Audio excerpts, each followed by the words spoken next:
Senators, find your seats.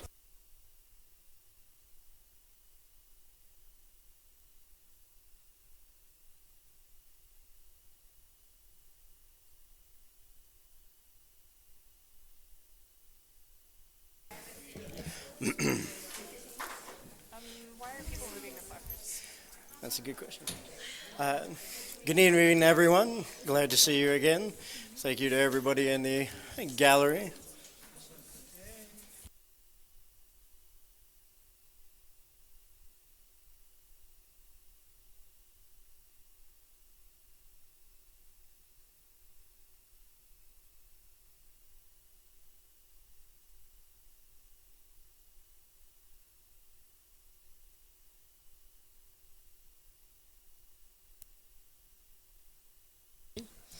They do not.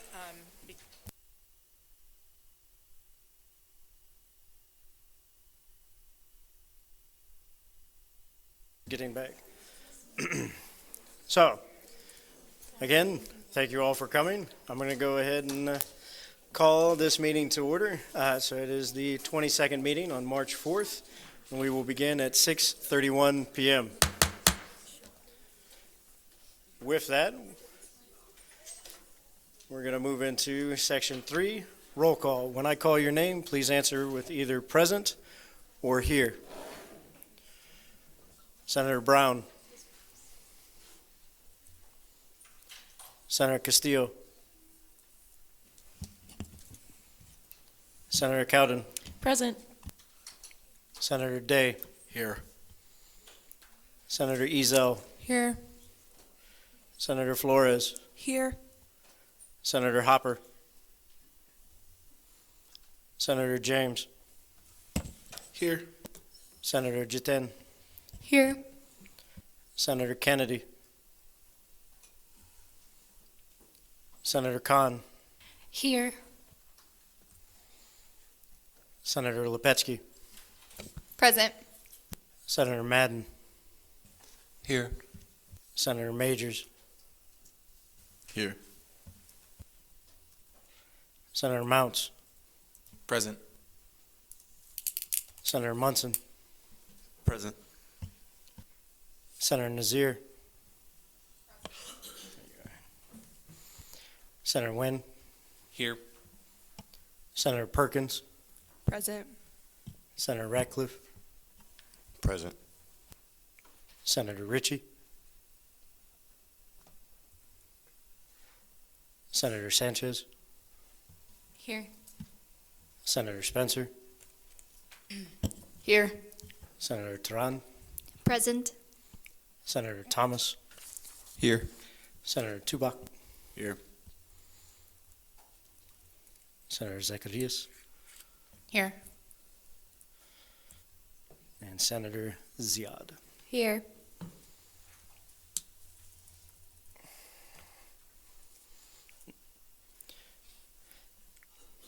Tonight we have met quorum with total of 23 total in attendance. Simple majority will be 12. 2/3 of present will be 16. 2/3 majority will be 22. Moving into Section 4, approval of the minutes. Are there any corrections to be noted for last week's minutes?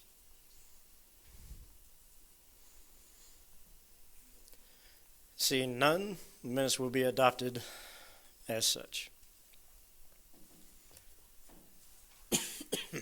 Sorry. Moving into Section 5, public forum. Public forum provides a chance for individuals to have the privilege of speaking before the Senate.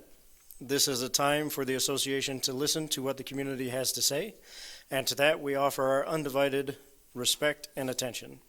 I would like to remind everyone that although we allow the speakers the privilege to use this platform, the opinions of the speakers do not necessarily reflect the opinions of the association or the university. Lastly, in the essence of time, we do limit speeches in public forum to a length of 3 minutes unless the speaker has spoken to us about it ahead of time. And with that, we do have 3 that have asked for time, and so we will start off with the 2020 census from Ms. Doris Chang.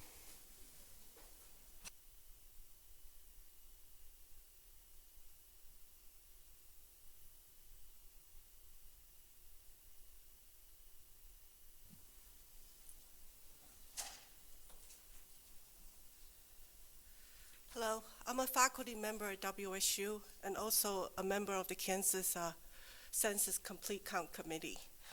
And it's a voluntary board that raised the public's awareness of the importance of participating in the U.S. Census, which will happen starting in mid-March.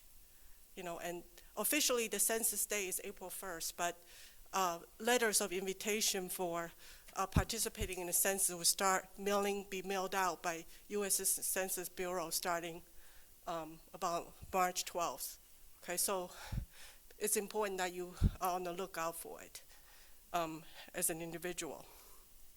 So in terms of college students, because of the commuter college nature of WSU, some of you probably live with your parents, and in those cases, obviously, you'll be counted as one of the household members with your parents, okay? But some of you probably live in a dorm or in the flats or in a sorority or fraternity house. In that case, you probably have to ask your residential director as to what is the best way for you to be included in the census, okay? It's possible that the census takers from the U.S. Census Bureau in Wichita might go to your residential director and just distribute those paper forms for you to fill out. That's one possibility. Another possibility would be they just interview individually to get the necessary information and then enter your census information online as a block. Okay, that's another possible scenario. The third possible scenario would just be obviously gathering information from you and then enter it for you by either a designated representative from the U.S. Census Bureau, okay? So these are the possible scenarios for you if you live in a group housing setting with fraternity or sororities, or if you are living in a flat or in a dorm. And the third type of people are the people who are living in apartments, which is also quite common. You share the same apartment with several people, and this provides some unexpected challenges, because unlike people in the same household that are related to each other, you might not know all the detailed information about your roommate or your apartment mate, okay? And this is why it's important for you to all get together in the same room when you are filling out the census form, because each apartment address will only submit one census form. So they are treating you as if you are a household, even though you're not really related to each other, okay?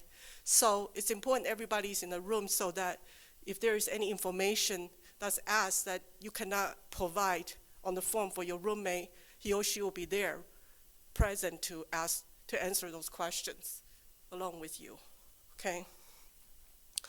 And the questions that will be asked would be the relationships of the people who reside in this address. What are the relationships? How many people are in this particular address? Any additional people living or staying there temporarily will be included in that census form as well. And whether you're a homeowner or a renter, okay? And your phone number, your name, your gender, your age, and your date of birth. And whether you're Hispanic or not, your race. And one thing I want to emphasize is the importance of telling people around you that needs to participate in the census that everything that you provide in the census form is strictly confidential. So census takers, U.S. Census Bureau is required by federal law to keep it strictly confidential. That means that no government agencies, including ICE or FBI or your local police, can use any of those informations against you, okay? So everybody will be kept anonymous, and the main purpose of taking the census every 10 years is to make sure that we're updated on how many people live in a particular area, and it's for the purpose of resource allocation and also statistical compilation of the population trends, because it's done only every 10 years, so it's important for everybody to participate, because it's estimated that every year 6 billion with a B, okay? 6 billion federal dollars are allocated to Kansas every year. Okay, and for each person that is not counted in the US Census, the state of Kansas will lose about $2,000 per person. Okay, so it's important that everybody's counted, and that includes international students. And if they live with their spouse or children, that should be counted as well, because while they are in this country, even if it's temporary, they are legal residents of the country, that should be counted as well. Okay. And also, an accurate count of our community can ensure fair congressional representation for Kansans. It will also ensure adequate federal dollars for Pell Grants for college students, student health services, and upgrading of infrastructure and public transportation in our community. Okay. And basically, in the census invitation letter you will receive in about mid-March, okay? Basically, you will have a geocode, and you'll use that geocode to log on to the US Census website and then take the census. And because that geocode can only be used once, because it's designed that way, that's why it's strongly recommended that everybody that live in the same apartment or in the same household should be there present in case some question needs to be asked about a particular individual, you know, so that there will be no inaccurate information or things that's omitted, okay? Because everybody should be counted with all those information that I just told you, those basic information about each person that live in the household, okay? So do you have any questions for me about US Census participation? Yes? Senator Tehran. Just to be clear, that citizenship will not be a question asked on the census? No. Okay. Absolutely not. What else?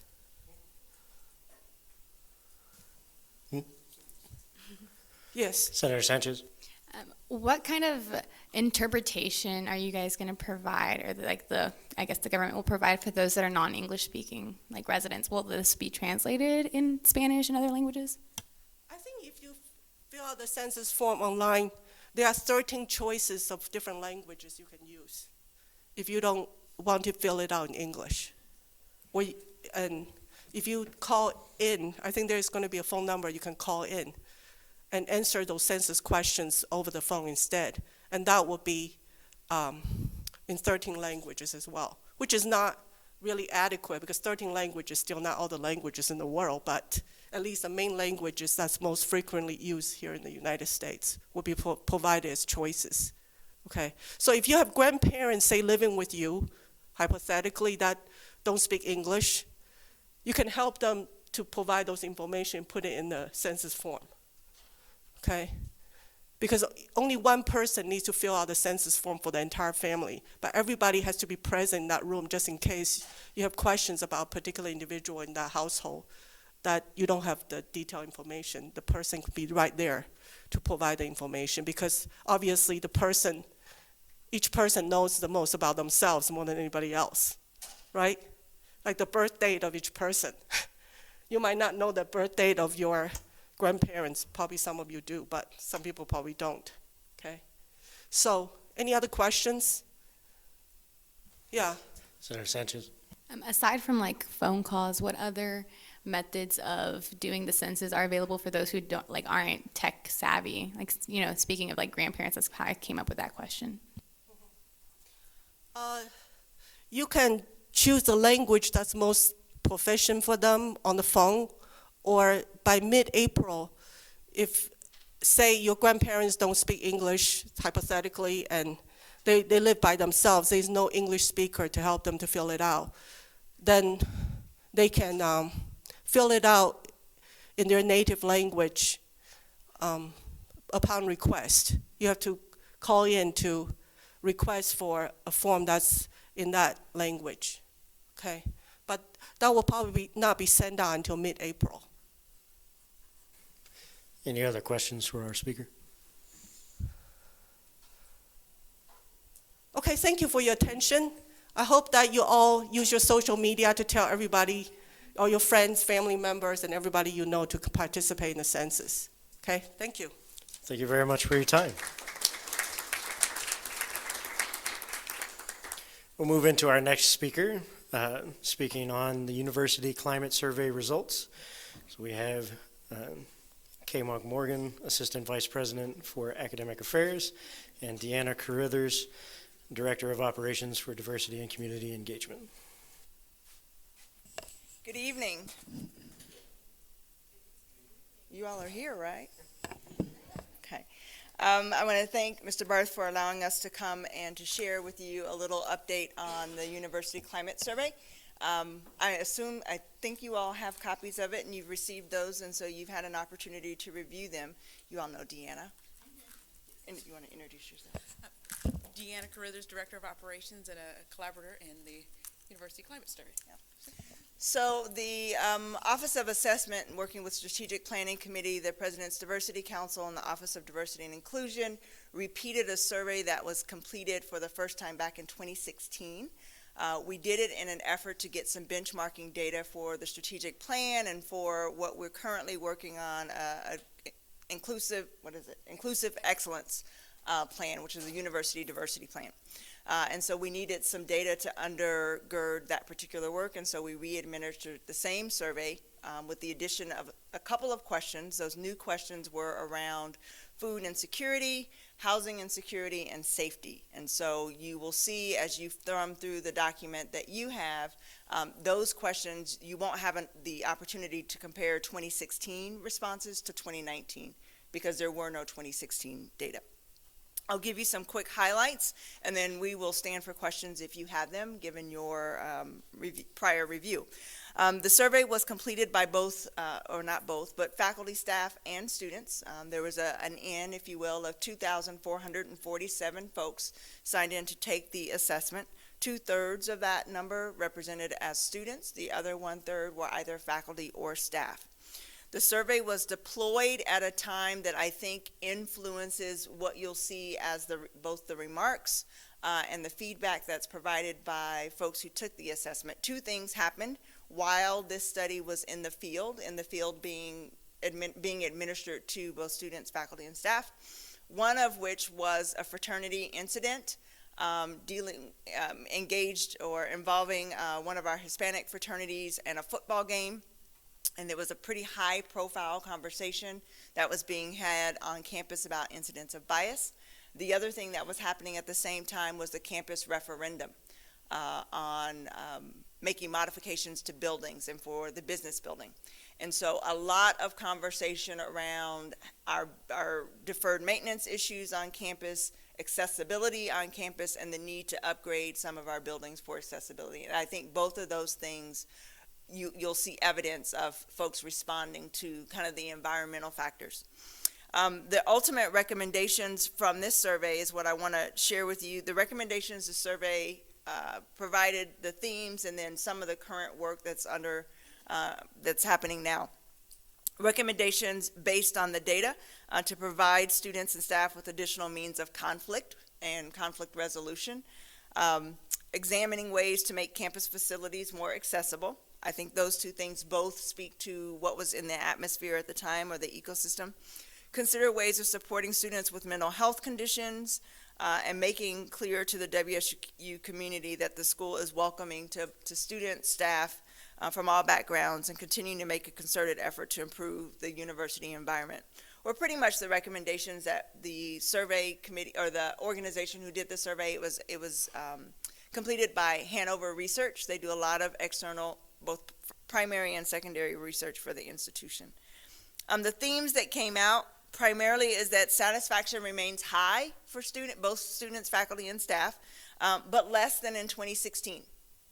And so if you were to thumb through, I think it's pages 12 and 13 that give you some idea about how students and faculty and staff are feeling about our campus. They actually feel pretty good about being here. Discrimination was the most readily defined as verbal comments and exclusion, And most folks who reported that they'd been engaged in some sort of discriminatory activity or they've witnessed it thought that it was not worth reporting. Folks were much more willing to report or engage when they witnessed discrimination or someone else experiencing discrimination, and much less willing to engage or to report for themselves. Services and support should account for differences in race, sexual orientation, and gender. As you go through the data, you'll see that some students, on some particular questions, some students' populations answer different than other students. So for example, our LGBTQIA students tend to have a higher incident of food insecurity than not LGBTQIA students. So that's a data point that we're paying attention to here at the institution. When it came to students who felt like they were being discriminated against, primarily it was white males, which was a little bit surprising to some of the folks that were going through the survey and evaluating the data. Services should support, so that speaks to the service support, and that we needed to increase as a university our efforts to address diversity-related issues, both in recruitment and retention of faculty, staff, and students, accessibility on campus, and then conflict resolution. And so the document in itself is 76 pages long. Each slide responds to a different question. Each question gives information around both the faculty and staff response, if that was an opportunity, a question that they answered, or the entire campus community, depending on who the target audience was for that particular piece. You've also, I think, received a copy of what we're calling the qualitative report that asks two different questions. Those questions are, why do you feel uncomfortable in the locations or situation that you selected? So students or folks had an opportunity to say, this is where discrimination is happening. Folks responded to that. Individual reason, and then they had an opportunity to talk about what suggestions they would make. Ultimately, the discomfort was around individual reasons, personality or lack of familiarity with locations, dissatisfaction with the university, whether that's infrastructure, location, resource allocation, hypocrisy, lack of sensitivity, unhelpful services, and incompetent faculty were the reasons that were listed. Lack of relationships, or the most popular response was inharmonious relationships. So it wasn't that people weren't connected or having relationships, they just didn't enjoy the ones that they had. So we found that to be of interest. So I encourage you to continue to plow through the document. If questions exist, know that there is a committee that Ms. Carithers is leading in order to help address some of the findings in this particular report. We are currently working on disseminating the report. The Student Government Association is the first Senate who has access to it. We will share it with Faculty Senate and both the UP and the USS Senates. We've not yet done that, so we're here with you first. We've shared it with several of the task forces that the President has put together in order to look at a couple of different things, and so we're just now getting to the point where we're sharing the information broadly, but we want you to know that there are plans in place to address these. If you have concerns, please share them with Ms. Carithers, who's putting together the plan. Thank you. Do you have anything you'd add? Sure. One of the things that, absolutely. Thank you. It's rare I get to speak in front of a mic, so I'm excited. So one of the things I would like to say is, first of all, thank you for the opportunity to present and taking the time to hear what we have to say. The good news and the bad news is that we're unique, and then we're not that unique, in that we understand that there are challenges that are ongoing here in our university, and that we look forward to making those improvements. One of the things that we want to do is improve responsivity in terms of processes, and that's critical to making sure that concerns of the students are heard. The reason why we're excited about to share the results today is because, one, we want to know we've identified what the challenges are, or we continue to understand those. Also, we're excited to share that we also are working on a united or unified diversity plan. So all those things that you see here will be addressed. And also in terms of engagement, like, again, you are the first folks we're sharing that with, but also in terms of transparency, we're going to the Senates, we're going to talk to community partners, we're going to be out, and speaking to those those who may not feel like they are heard, because that's a part of inclusive excellence. And so we feel like we have a good, strong engagement process in place. And so, but a lot of that leadership starts right in this room, and making sure that you as our core constituency group have the first opportunity to be able to hear what we have to say and be able to ask questions. Are there any questions for our speakers? Senator Ratcliffe. Yeah, hi. I was just curious, as you're part of your guys' ongoing commitment to this report, I was kind of surprised by some of the things that I've seen in here. And so are you guys going to be giving us any kind of progress reports down the road, or do you have any plans on giving us updates on some of the things that you guys have addressed, or what you guys are planning on doing to address some of these issues? Absolutely, and thank you for asking, because that gives us an opportunity to come back.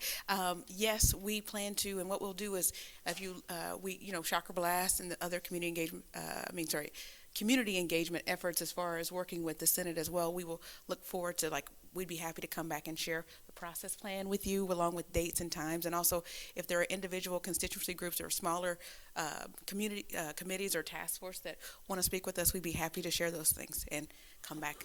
And also, we're assuming also as a part of the engagement process, we don't just develop a plan in isolation. We plan to come back with you and say, here's a draft of the plan. Please provide input and feedback. Senator.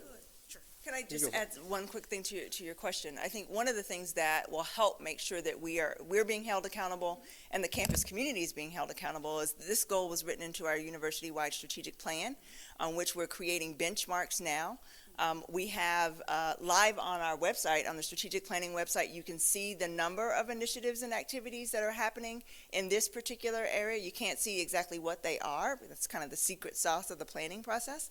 But ultimately, we will have metrics for every one of those goals that we'll be able to report, not just to the Student Government Association, but to the entire campus community. Senator Spencer, do you still have a question? Senator Tehran. This is in reference to the concern that was brought up earlier of just kind of like disconnect, or just maybe like the relationship was there, but maybe they didn't necessarily like that relationship. And so I wanted to bring up slide 53. The question was asked, who did you speak with to report an instance of bias or harassment? And the department chair has the highest percentage of who these things are reported to. Is there anything in place for the department chairs? I guess, are they trained in all these different situations? Are those things in place? And when there's a new department chair, do they go through those trainings? Excellent question. Thank you so much. This report has been shared with the Dean's Council, the Council of Deans, and so they are aware. Just this morning, we had an opportunity to meet with the Dean of the College of Liberal Arts and Sciences, who's talking specifically about training and what type of training we can put in play. The Office of Diversity and Inclusion, along with our Human Resources Department and the PDC, are currently working on an implicit bias training that will start with, best case scenario, the President's executive team, the Council of Deans. Once the Council of Deans has been trained, the chairs will be trained. Once the chairs have been trained, it will continue to go down so that everyone, best case scenario, it'll be, optional. But if PET does it and the deans do it, then it makes it a little easier to encourage the chairs to do it. So it is our intention to make sure that not only do we have something in place, which is a part of the plan, but that we have metrics to be able to identify who's taking advantage of the resources that are available, and frankly, who's not. Any other questions for our speakers? Senator Spencer. Hi, so I am on one of the task force, and I did hear you come and speak to my specific task force, and then I just had a couple questions. So one of it is, other than the task force that the president has put in place that he wants to, see these issues being addressed, is there anything that you could give us, or any information, I guess, you could give to me or to the Senate as to what things are going to be, what initiatives are going to be taking place to fix these issues? Because I know that some of them are very serious issues, and so I didn't know if you guys or the president had any other plans to address these besides just a task force. Yeah, I appreciate that question. Absolutely, we do. The task force has a specific set of recommendations that they're going to bring to bear.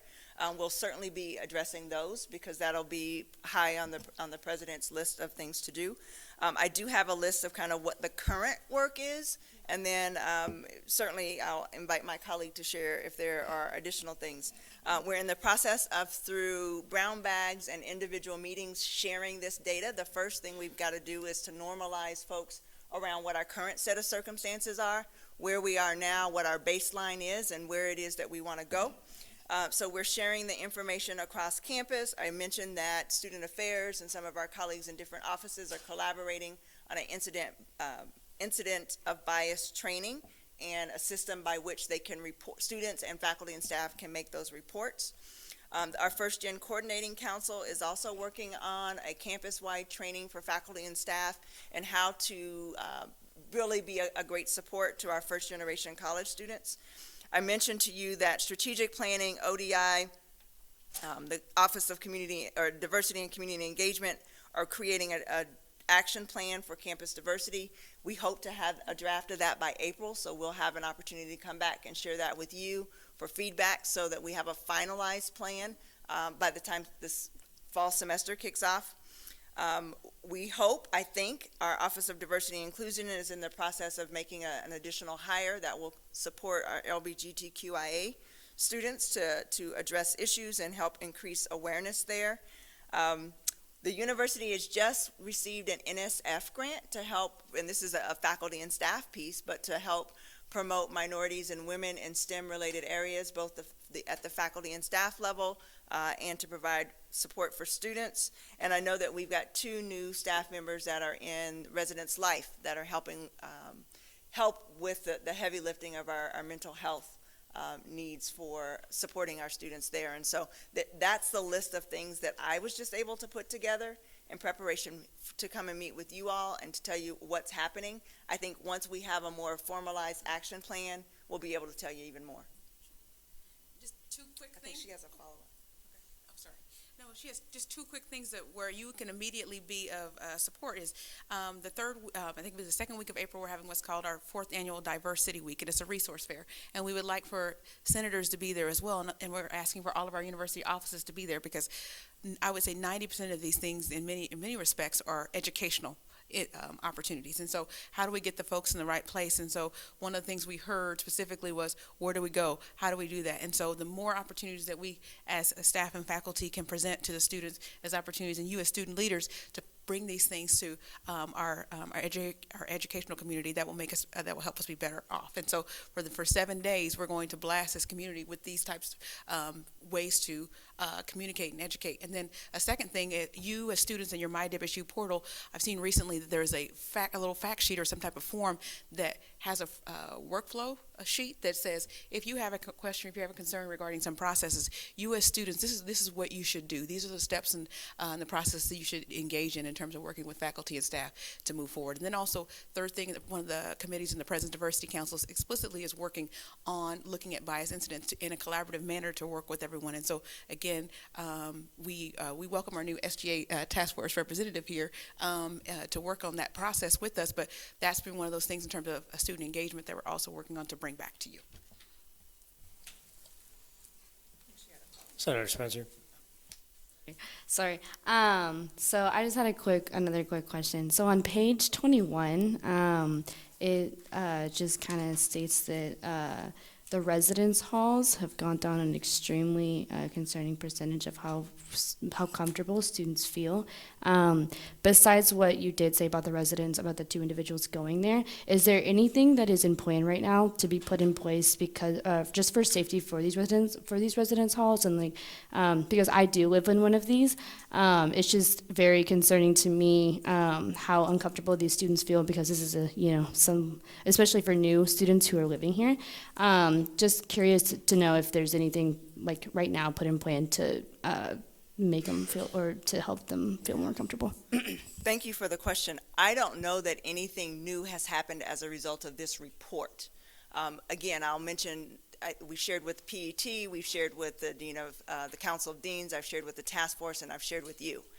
So housing staff haven't seen this document yet. So they're not yet even aware of areas that are of alarm for them or that they need to work on. Our goal is over the next month to hit in small segments to get the information out, and then we're going to have a couple of lunch and learns for anybody on campus to come and hear more.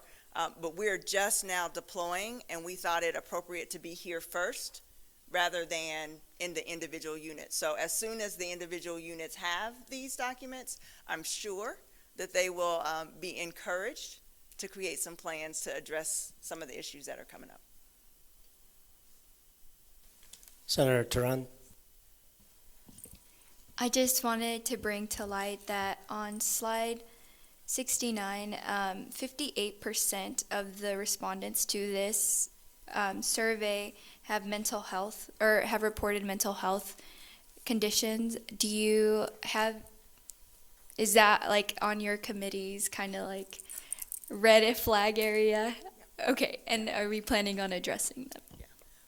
We knew that without the data from this particular survey, because our colleagues in CAPS track that type of information, hence the new hires that were just made, I want to say not even a month ago, in order to provide additional feet on the ground for that particular issue. Just the entire transition of the CAPS office, I think, was done in relation to some of this data, again, without having had the report. We knew that there were some things going on, and so administratively we've started to get in the flow very early on, and it will continue to be at the top of the list. Senator Mounts. Are there any current plans right now to address the significant disparity between LGBT respondents with mental health issues as opposed to those who are heterosexual? Absolutely. I think I mentioned that we just hired both 2 new mental health counselors, and that ODI is in the process of getting ready to hire an additional staff person. So from the administrative standpoint, there are processes that we can put in place, and Ms. Carithers mentioned those types of things that you all can help us learn more about. But we also know that sometimes this is boots on the ground. We need more people resources. And so the investment in people resources is what the administration is really focusing on, is how do we get more people so that our students have resources that they can go to and folks that they can engage and can be in support. Any other questions for our speakers?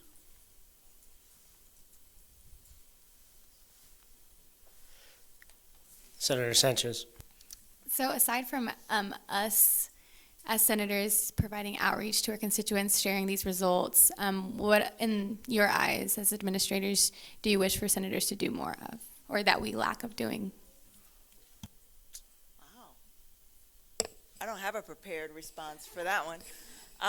I think anything that we can do as a Shocker community to care for and be stewards of our culture, our campus culture, is what I would advocate for, and what I would ask is that, we are our brother and our sister's keeper. And so when you're witnessing incidents of bias, or when you yourself experience discrimination or notice something, to report that.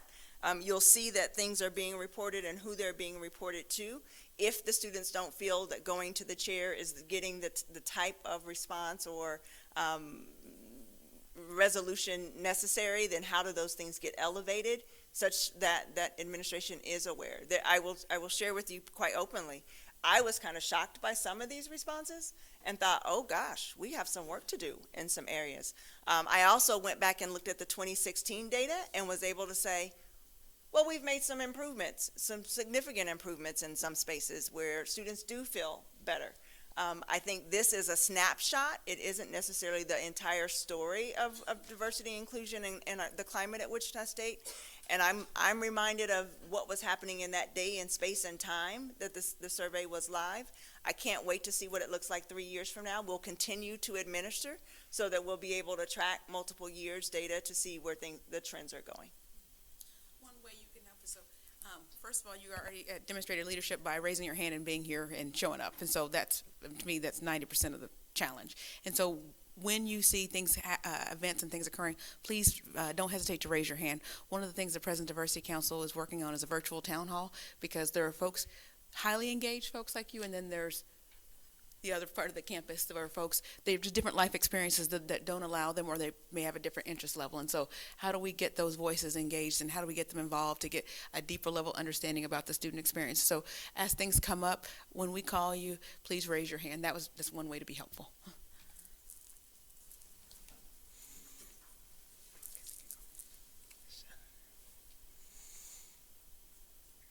I'm sorry, Josie, you don't have speaking rights. We removed those, didn't we? Oh, she does? You're right. It's Josie. Sorry.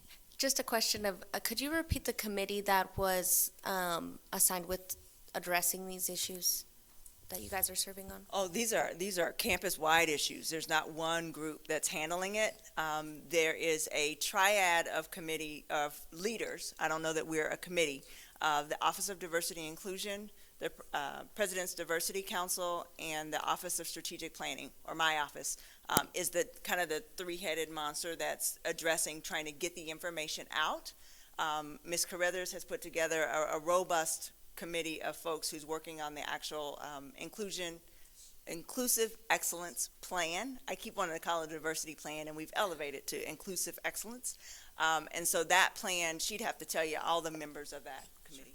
So in the spirit of inclusive excellence, it's a robust group in that we have representation from student affairs, we have representation from, athletics, diversity and community engagement, all of the key divisional areas all across the entire campus. And so one of the things we're working on as a part of it, we have a planning group, right? And so you work the plan, and then you develop a plan, and then the engagement is where the critical activities continue to occur, because that's where you go through the refinement process, and that's what we hope to come back to you and others along the way. And so we just have constituency heads that we have identified as folks who have a competency level in the area, but also an interest in seeing that particular issue move forward. And so I wouldn't say, diversity belongs to all of us, and so that's why it's a campus-wide initiative.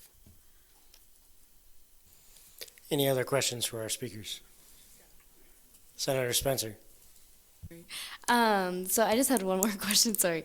So on page 63, it says about a fourth of respondents, 22% of students, felt like they didn't, because of the lack of money or, access to that, they did not eat. That is extremely concerning, I think, that we all need to pay attention to.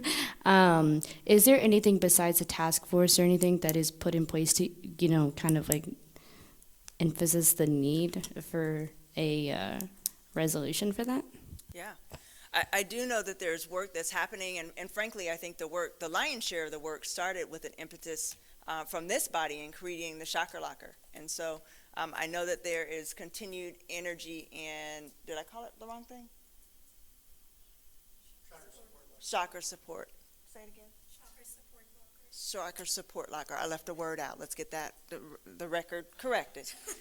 Shocker support locker. So we know that is there. Our friends in student affairs did a phenomenal job of creating a plan and an opportunity for students to grab food that is available from dining and catering services after events, and so we put that in place.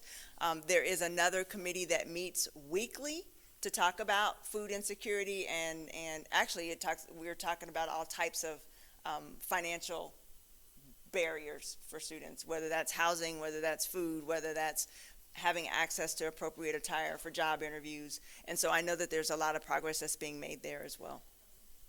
And also, just to add to that, one thing that we do is reducing the stigma around being unafraid and food insecurity, and making sure folks feel comfortable and confident in being able to say, I need support. And the same goes for areas in terms of mental health and all the different things, making sure that we can really eradicate that issue here on campus. And so again, thinking about the question that was raised, how can you make a difference, making sure that folks understand it's not something to be embarrassed about, it's nothing to be ashamed about, it's okay to raise your hand in that area. Senator Nguyen. Given that this survey is being actively reviewed a lot by you guys, are there any questions that you would want to see added to the next time the survey was doled out, or anything that you were hoping that you would have had in this survey? Yeah, I appreciate that. There were a lot of questions that could have gone into the survey, but how many of you like taking surveys? And how many of you like taking surveys that have 70 questions on them? Yeah?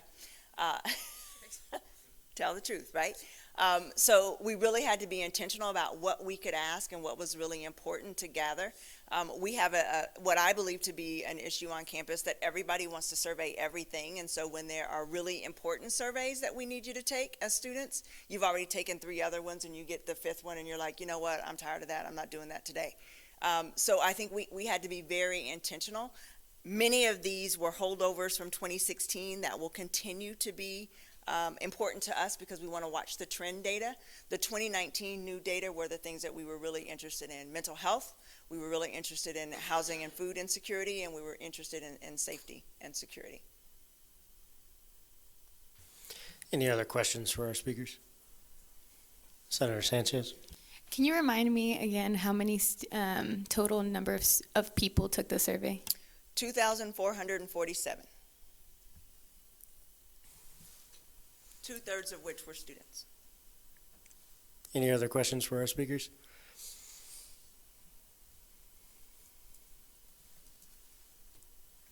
Seeing none, thank you ever so much for your time.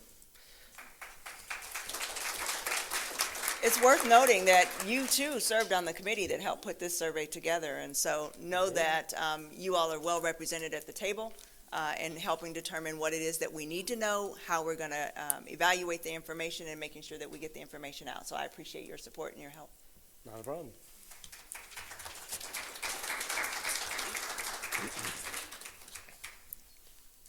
Moving to our third speaker, from Big Brothers Big Sisters, Daniel Morford and Sam Belson.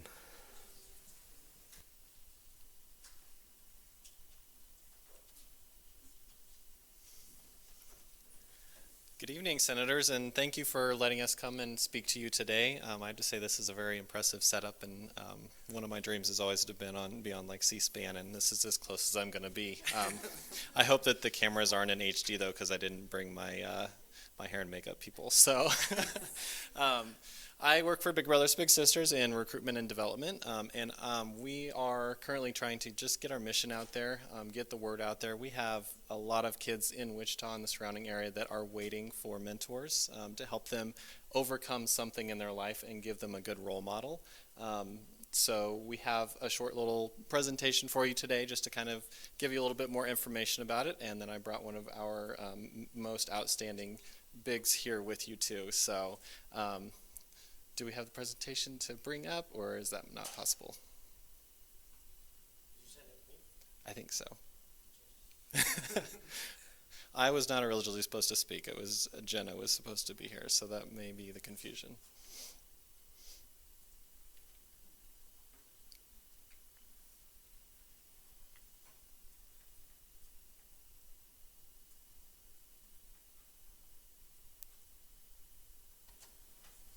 While I'm trying to pull it up, you want to talk Yeah, a little bit about definitely. what it is? I'm used to winging it, believe me.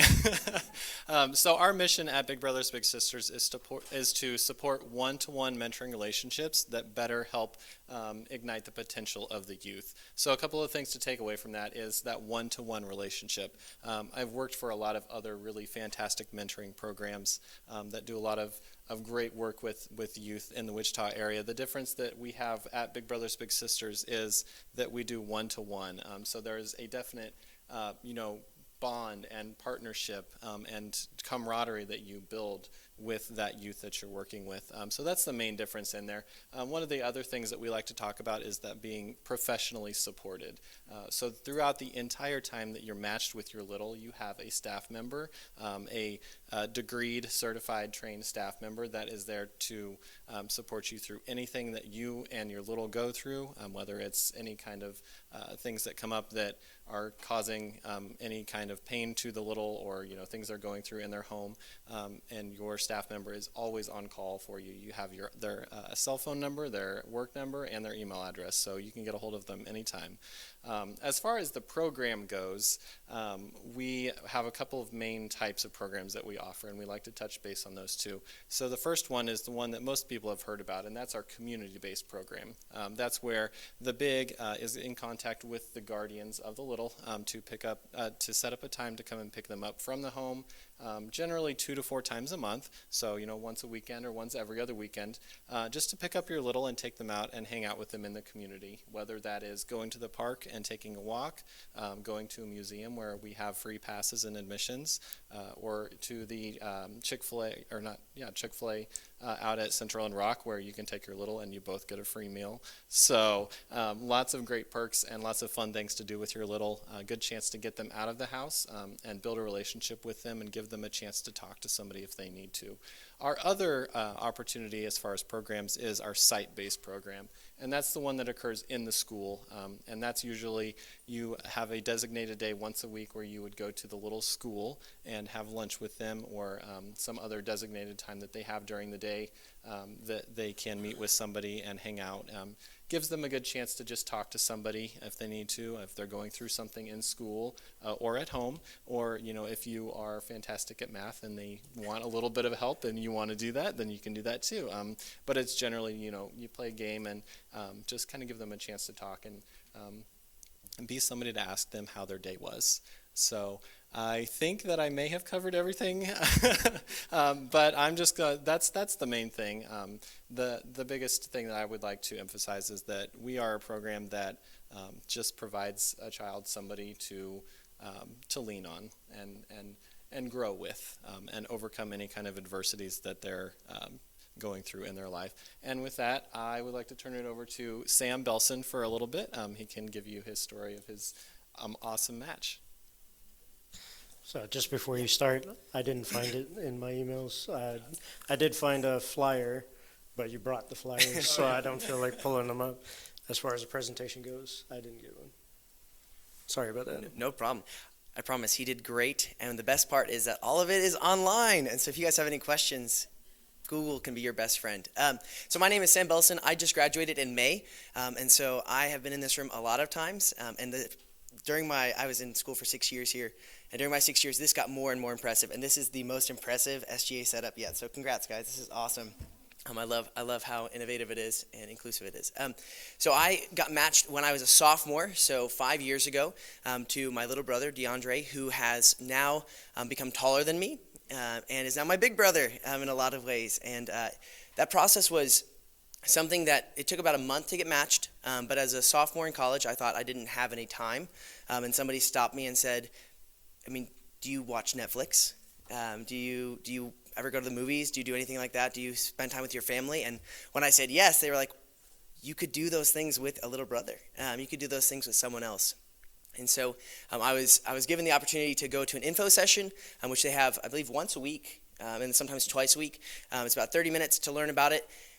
Fell in love with the idea that I could be matched with one kid here in my community and get to be with him over several years. And so we've been matched for over 5 years, and it's been one of the greatest things ever. We have rough moments for sure. It's kind of like having a little sibling in real life. You have a lot of good moments and some rough moments, but I have grown as a person. During my time at Wichita State, he got to be there with me as I made the transition and added a second degree. He got to be with me as I had to figure out how to pay for the second degree. He got to be with me as I struggled through even controversy or frustration in my life, both personally and at school. Those are things that some kids never get to see. They may never see a college campus if you don't bring them, that type of thing. So as a college student, I realize everybody's busy, and everybody has way too much to do and not enough time. But I promise that there is time, because he does stuff with me. I go to his high school football games now. I get to sit with his coaches, his coaches. I don't sit on the sideline, goodness. I get to sit with his family, with his friends. I get to celebrate with him. I get invited to their family Christmas parties and stuff like that. Those are things that I get to see. And he has a different cultural background than me. He's half African American, half white. I'm not either of those. I'm white. I guess I'm not half anything. And as part of that, I missed out on that experience growing up. So you might get matched with somebody who has a different experience, which also gets you the opportunity to learn. So awesome opportunity for you, no matter where you're at in your life. I'm a teacher now, and I look back to a lot of those moments with DeAndre where I had to navigate conversations, or I had to learn or be humbled because he sometimes is way smarter than me. Those are things that as a teacher in my profession every day I use because I have to be humble with my students. And that's something I don't think I would have been because I'm a pretty confident person, and sometimes I need to be checked. And DeAndre's really good at checking me. So all that to say, I really do encourage you. If now is not the time, don't say no to mentoring. Take that chance. You guys are leaders on campus, and so if you hear somebody who is maybe feeling like they want to do something big in the world or whatever it may be, start small with a big brother, a big sister info session and see what's next for you. So thank you guys so much for your time.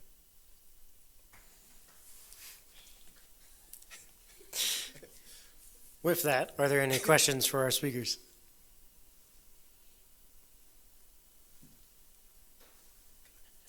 Seeing none, thank you ever so much for your time. Thank you guys.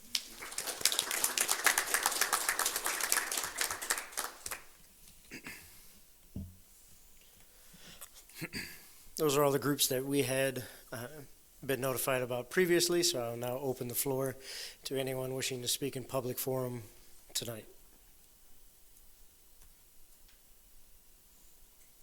Seeing none, we'll move into Section 6, Officer Reports.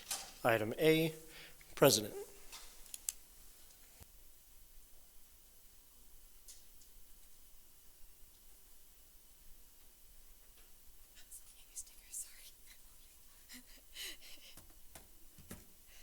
Okay, hello everyone. Careful now. So mostly what I've been doing since last Wednesday and this week is just catching up on work that was set aside due to student fees.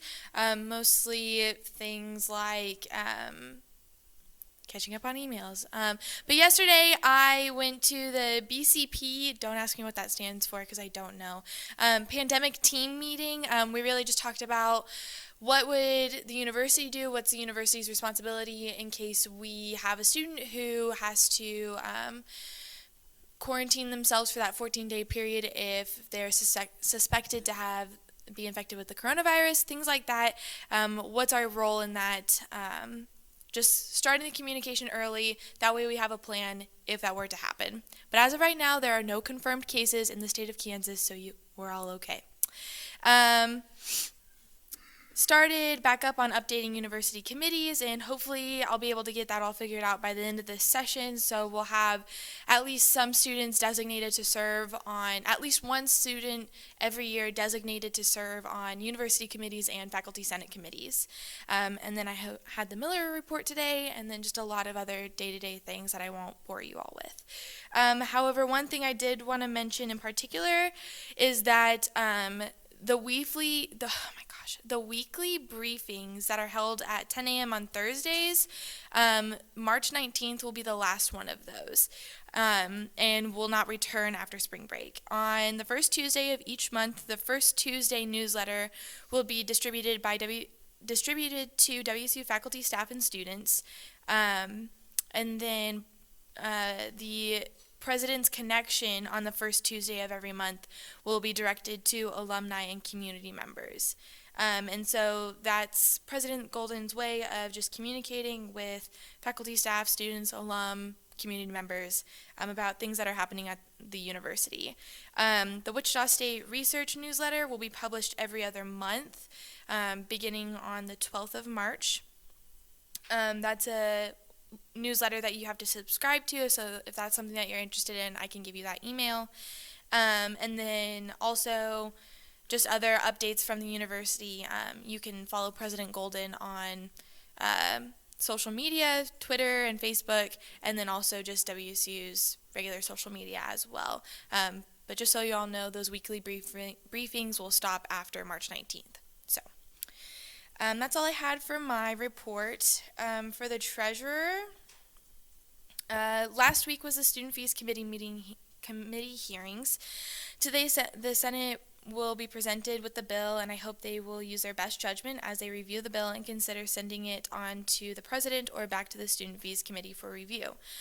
I recognize that the process can be confusing at times, so please do not hesitate to reach out if you have any questions regarding the bill.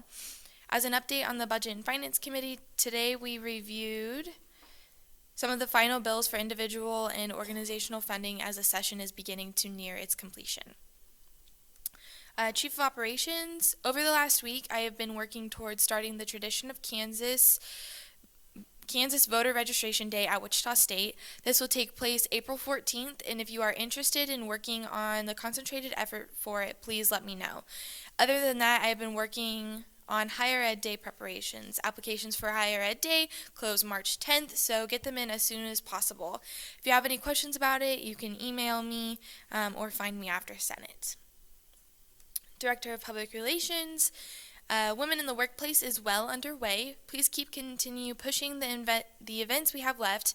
The keynote speech by Secretary of Labor Delia Garcia tomorrow at 6 in the CAC, and the Woman to Woman networking event on Friday from 4:30 to 6 p.m. in the JBC lobby. It would be great to see you all there supporting the Women in the Workplace initiative. That is all I have for cabinet reports. Any questions for the president? Senator Sanchez. Just for clarification, the briefings are going to be done forever or for this year? I'm going to, at least this year. I don't know if that's something that they'll bring back, if that's something that, members of WCU want back, but I think they're hoping to transition from those weekly briefings to the newsletters. So I'm going to transition us over to Ed. You got it? Never mind. I'm not going to transition us. Any other questions for the president?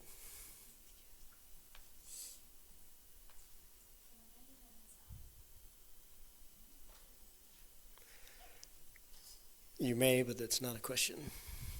But do so. Any questions for the president? See none. Thank you so much for your time.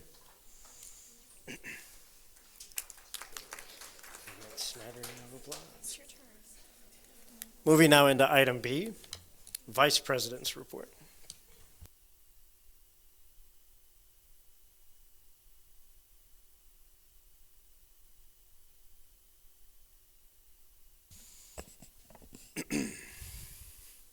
Evening. So, as you've heard, student fees was last week, if you didn't know. Most of my time for at least that half of the week, since the report included a portion of it, last meeting was taken up with student fees, so I am likewise with the president slightly playing catch up. But I did manage to have a meeting with some senators about the legislative process and some potential updates and just identifying issues that senators as well as potential constituent feedback for the way it goes. I have a list of those on my reports that I'm submitting to Shocker Sync, so if you want to know exactly what was talked about. But there's several different areas. One of the things I will be doing is creating another, because there were several individuals that replied that they would like to be in the meeting but couldn't make that one, or replied that they would attend that one that did not. And so just to capture all of the information that I can before we move forward of trying to identify all of the issues and then potential brainstorming sessions of what can be done about those issues, I'd like to afford a couple more opportunities for individuals to do so. So look forward for that push. Continuing work for finding all of our emeritus status individuals. I'm almost through all of the ones that we had in-house as a physical copy, and then I will be moving over to the library to go through our archives to do the same. And the last one that I had was a reminder that Community Garden is still looking for donations. We don't have a limit that we're trying to reach. It's just open until we start planting, and then even after, depending on the item, we'll take. But they're looking for seeds. Right now we're looking at germinating seeds, so we're doing egg cartons with soil. We need one seed per, essentially where an egg would go, to get them started. Later we'll transfer them to a pot, and then as they become essentially a sapling, we will transfer those into the garden. I forget the date off the top of my head, but it's a week from the April 22nd, which is the opening. There will be an opportunity for individuals to come volunteer and help plant the garden as well as finish any construction on the boxes themselves. Other than that, administrative stuff, that'll be included in my report. I do stand for questions if there are any.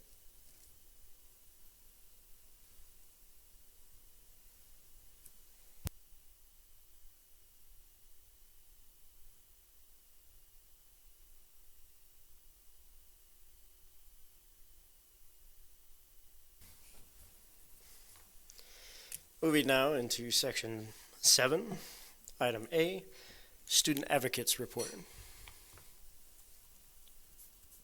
Josie, that's you.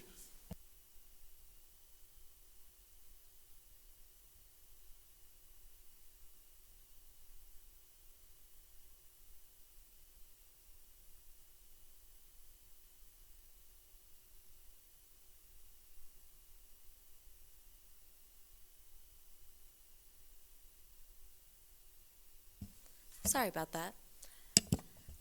All right, so I will be submitting this report to the record just to start off, but today and this week is Food for Fines, so make sure to let everyone know that Food for Fines is this week. The last day to make donations is Friday at 5 p.m.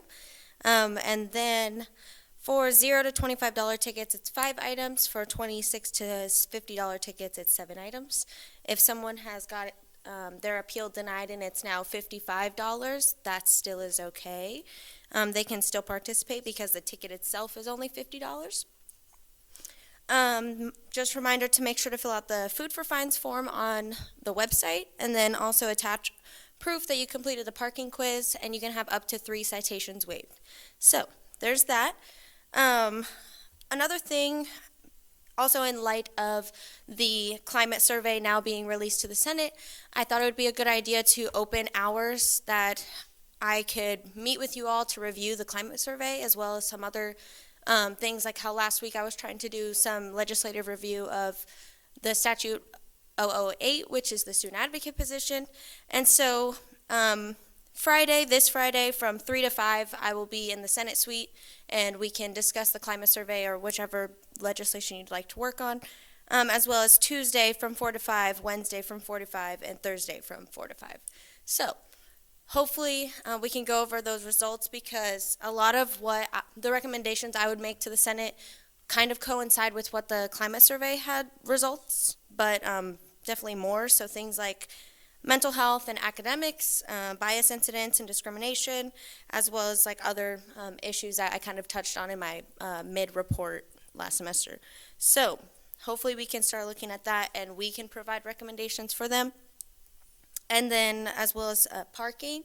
So I met with Tanner last week, and he started asking a little bit more questions about what recommendations we have for parking, and since they're going to be reviewing it. So I would definitely consider or encourage you all to involve yourselves in those conversations, because I can't necessarily recommend things, but you guys can. So if you have any ideas, even if they're extreme, let Tanner know, because they're looking for that. And if you just have an idea, you can contact me and I can pass it along. Beyond that, one last interesting thing I mentioned to a few senators this week. The president actually sent an email out to all of us that at this point, about coronavirus. And so he basically in the email stated that the university, Wichita State, is not authorizing any university-sponsored employee travel or study abroad travel for countries listed by the CAC as warning level 3, which are currently China, Iran, South Korea, and Italy. And WSU actually had a number of programs for this semester and summer semester and such that will now be being canceled. And a student contacted me that they have paid already over $2,000, and so they're wondering if that money is going to be refunded, because basically how it works is they pay the travel agencies to book the things, and then for this type of cancellation, since it's more of a precaution, then it's not necessarily refundable through the travel companies. So I've emailed the president as well as Study Abroad to ask questions about how they're going to respond or move forward. And the president responded to me that he will make sure to get me an answer tomorrow. So hopefully this time next week I will have a response, and then depending on his answer, we can kind of go from there on how we can support students and making sure that they aren't being, really financially burdened by this decision. So that's all I have for my report, and I can stand for questions. Before we get to questions, I just want to confirm the numbers you said for food for fines. On the form, it says 7 items for 0 to 30 and 14 for above. So on the form, it says 0 to 25 is 5, and 26 to 50 is 7. We just pulled it up On the website? On the website, it says 7. Okay, because I pulled it up yesterday and it wasn't. Yeah, on the donation form, it says Okay. donate at least 7 items per $0 to $30 ticket and 14 for $31 to $50 ticket. Yes, that's actually correct. I'm quoting the old numbers, so that's so sorry. We definitely went through in this same room earlier in the semester where we made those changes, so I'm so sorry. I just misspoke, and the form is correct that the numbers have been changed, so that's my mistake. And yeah, just to clarify. Great, thank you for that. Thank you for the clarification, Josie. Yes. With that, are there any questions for the student advocate?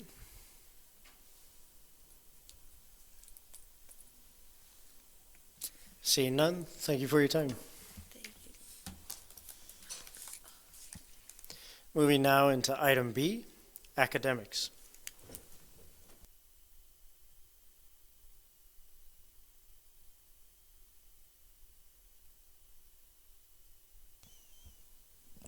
Okay, hi everyone. So starting Monday, we will be kicking off the GTA and the Academic Advisor Awards for Academic Advisor of the Year and GTA Advisor of the Year. The link will be on the WSU SGA page for anyone who wants to nominate one of these. The applications are also on Shocker Sync. Tomorrow, my committee will be reviewing SGA scholarships. Last Monday, I attended the new Academic and Institutional Partnership Task Force. We discussed the WSU Mexico location and the possibility of a dental school. Also, on that same day, the Faculty Senate meeting was canceled, but the next one will be in session on the 9th of this month, and I am open for questions. Other questions for the chair? Senator Sanchez. For the GTA awards, is there like is it just recognition, or is there like some type of monetary like compensation, or what is does the award entail? So currently what we have is it's going to be an engraved plaque, and they're going to be recognized in front of the Senate, but we're still deciding that. Any other questions for the chair?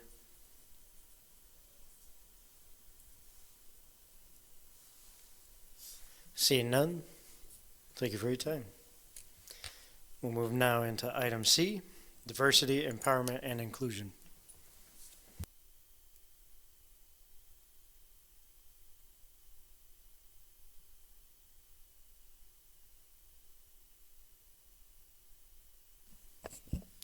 Hello. So as the president and vice president said, student fees was last week, so I've really only had like 3 days in office so far. But the things that I've got done was I created a budget proposal for more funding for events in March and April, and our committee voted on the proposal, so we're going to send that forward to basically ask for more money so we can hold these events or help other organizations sponsor an event. We talked about the vision for the Inspire program today, and our committee had really great dialogue and great discussion. They're doing a great job. Proud of them. And our committee also voted unanimously to sponsor the Senate resolution that's going to be on the floor tonight. And as Deanna Carruthers said, the President's Diversity Council is working on a virtual town hall, and I'm creating the questions for that, and I'm submitting them Friday afternoon. I was waiting for their survey to be put out so we have something to work off of. And yeah, that's about it. Over questions. Are there any questions for the chair?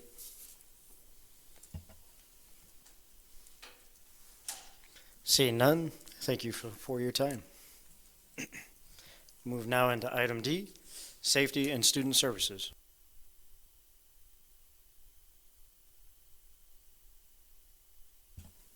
Hello. So I was also on the student fees committee, and this week I've also been playing catch up.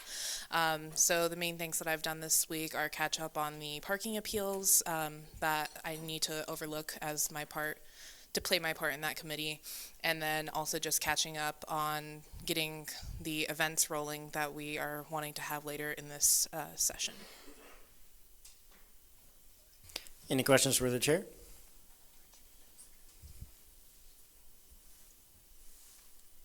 Seeing none, thank you for your time. Move now into item E, ways and means.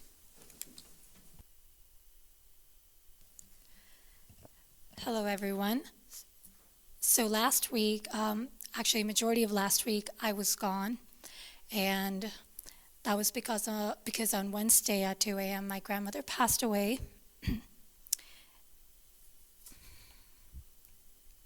Sorry, it's still a little difficult to talk about.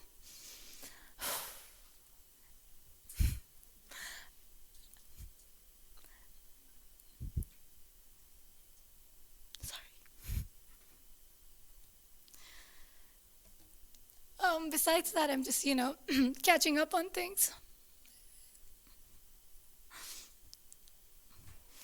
I'm sorry, I can't do the report.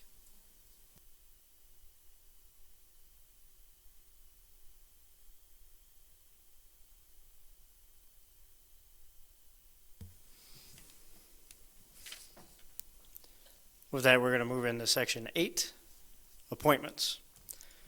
Item A, SB-62-109, appointing the position of Diversity, Empowerment, and Inclusion Committee Chairperson.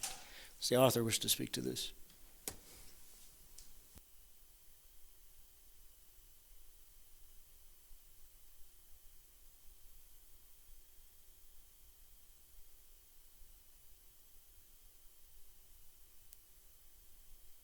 Okay.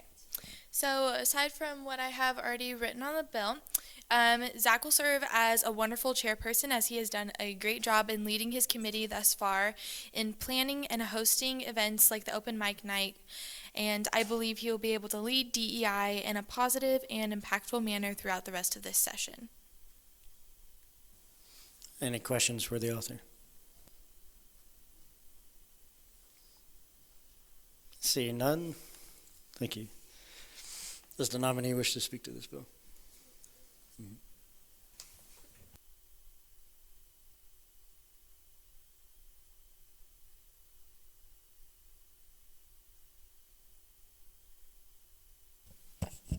Hello again. So yeah, like Katrina said, I think that so far, as interim chair, I've helped the committee. Well, the committee's helped me more than I've helped them. But with planning events and going forward, the things that we want to see out of DEI, and yeah, that's about it. That's all I have. Any questions for the nominee? Seeing none, thank you for your time.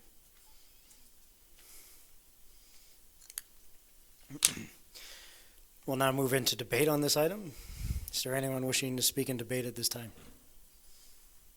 Senator Lepetsky. I move to pass by unanimous consent. Any objections? Seeing none, SB-62-109 is adopted with unanimous consent of the Senate.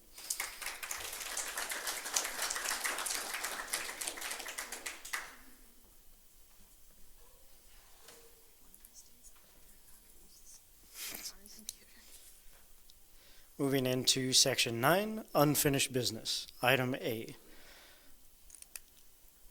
With the motion. Who had the motion? Me. Senator I moved. Mouse? Was that you? Yeah. Yeah. I moved to recess for 10 minutes since we have senators who are waiting outside. Second. I was just going to say, if there are no objections, I see no problem with that, and we will take a recess. You said 10 minutes, correct? For 10 minutes.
You got 2 minutes.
One minute, Senators.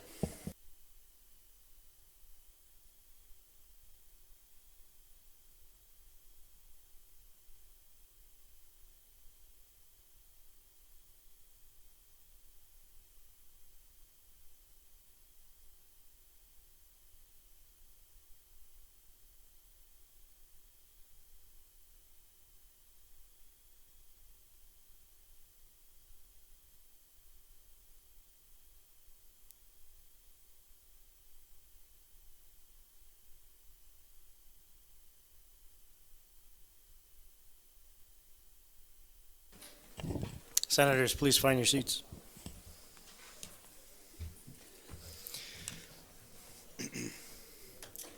As we are coming off a recess, we will have to take roll again. So as I call your name, please answer with either present or here. Senator Brown. Senator Castillo. Senator Cowden.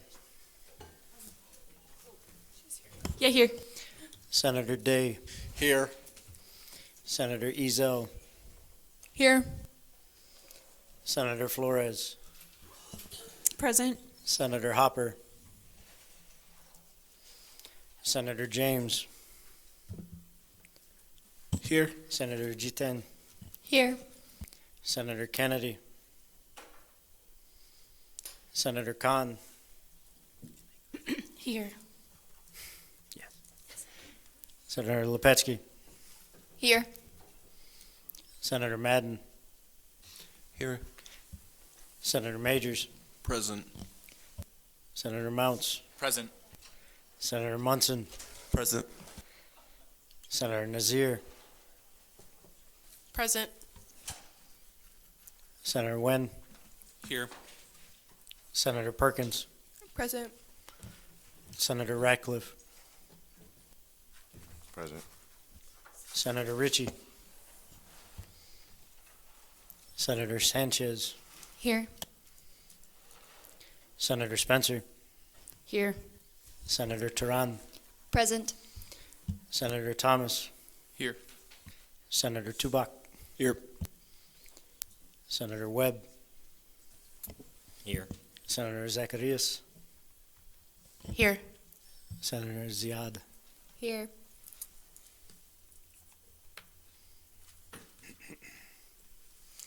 So we have still met quorum. We have 24 total in attendance. Simple majority will be 13. 2/3 of present will be 16. 2/3 majority is 22. With that, we were at Section 9, Unfinished Business. Item A, SR-62-001, reversing Executive Order 14. The author would like to speak to this. Yes, I would just like to reiterate why I think this resolution is so important. The Senate, when they voted, voted with no votes in opposition unless you count abstentions. And the senators who wrote this wrote it believing that it would improve the process of getting senator working hours submitted and handled and how to account for all of that. And so I believe that it is important to allow that legislation to pass, especially with all of the Senate in favor of it. That's why I wrote this in the first place, and that's why I encourage all of you to vote in favor. So as this is dealing with the presidential veto, Madam President, would you like to speak on this? Yes, ma'am.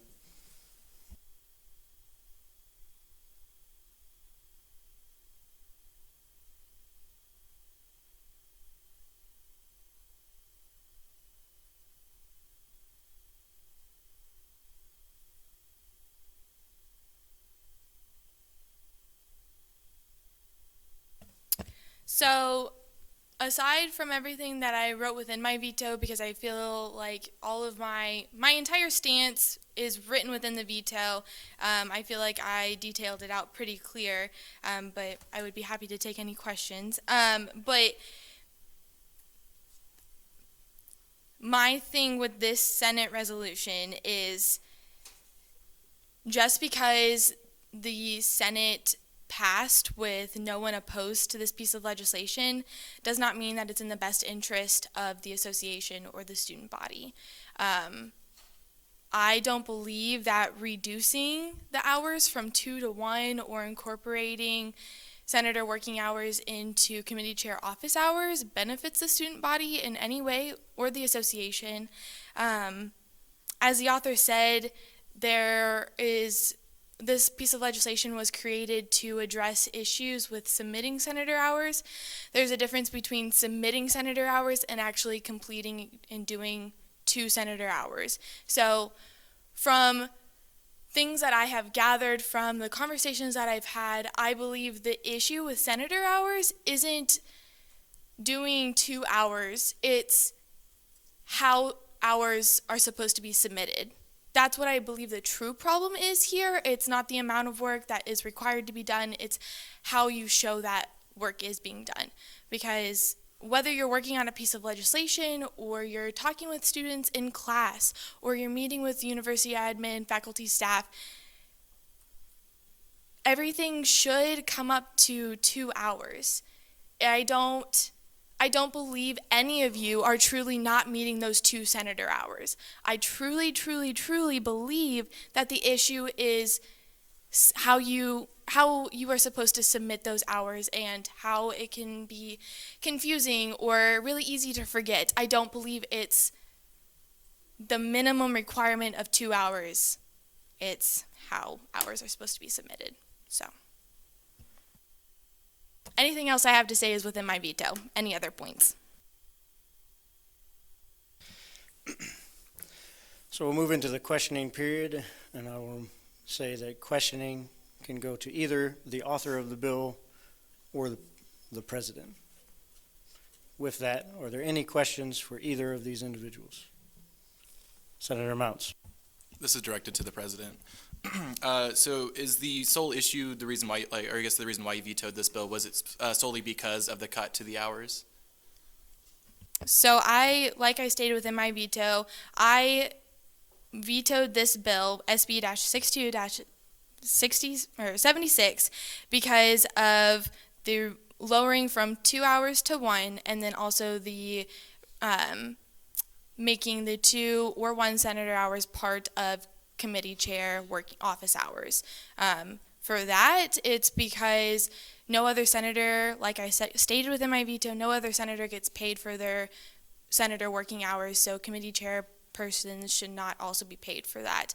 You took on the additional responsibility to serve as a chairperson, and you knew that going in when you applied, therefore you should keep those separate because that is an additional responsibility you took on.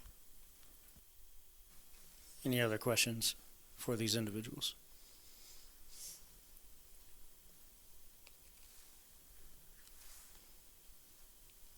Seeing none, thank you very much. We will now move into the debating period.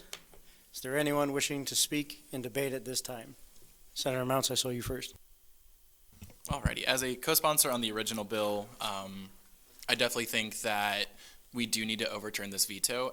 As a former chair, I completely recognize the issues and the difficulty it is to completely separate your working life as a chair and also your working life as a senator. Those two are almost impossible to keep separate because you do so much and in that office time. So I think, first of all, that spreading that out and completely explaining how these chairs should approach hours, I think is an important part of this bill. I don't necessarily support nor not support the cut to hours for for actual senators, but from hearing the reasonings why a lot of senators have quit was time commitment, specifically when it comes to senator hours, that has to push me in that direction.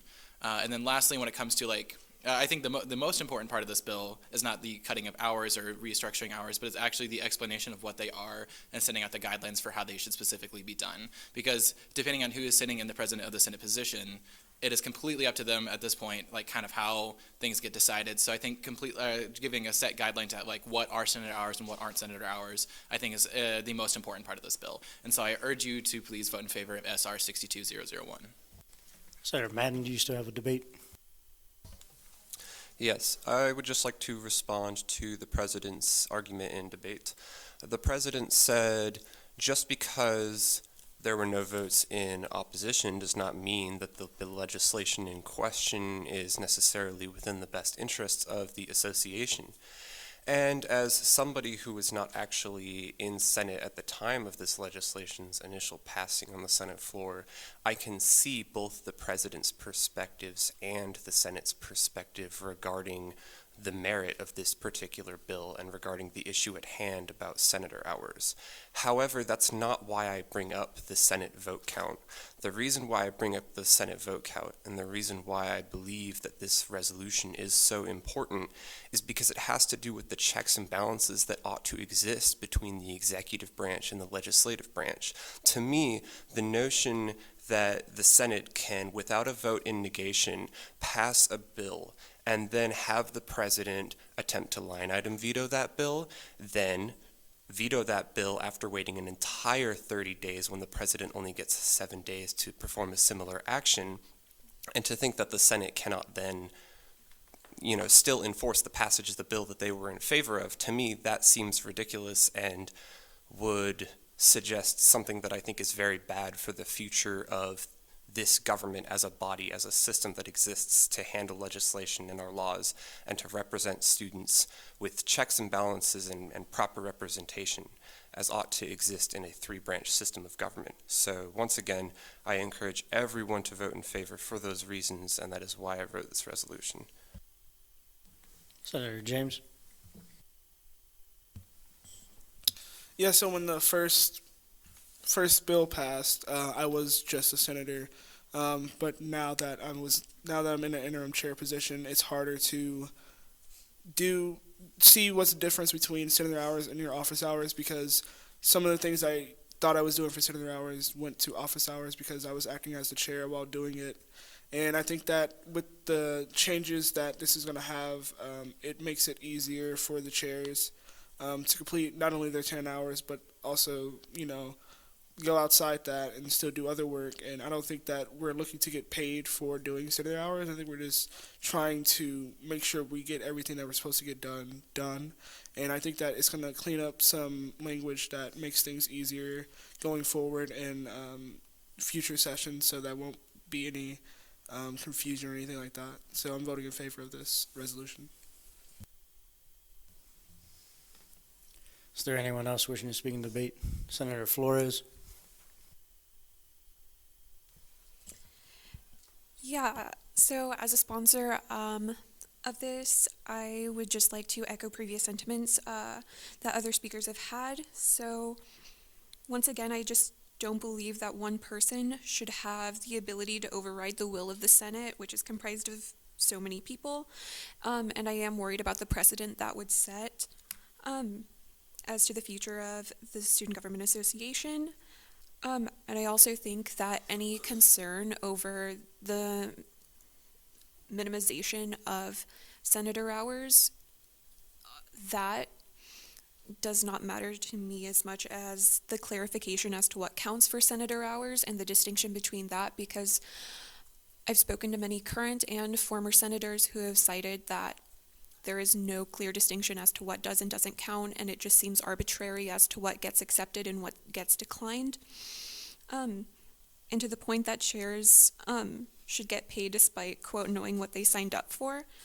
One, they really didn't, just because they all came into this sort of blind, not being chair people before, and didn't really know exactly what all that would entail. And then two, it's hard to draw a distinction between chair responsibilities and just regular senator responsibilities, just because there's a lot of overlap, because it all is for the association and for the student body.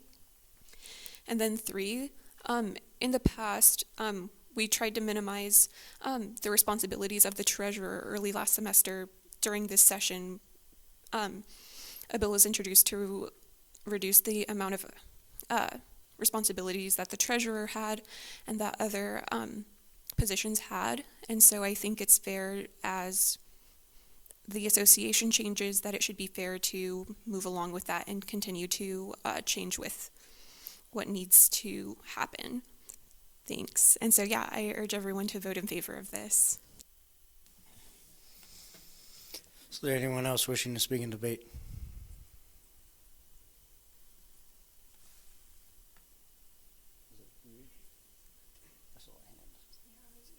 Okay. Sorry, I thought I saw a hand. All right, seeing no further debate, we'll move into the voting period on this item. All those in favor, please raise your hand and hold them high.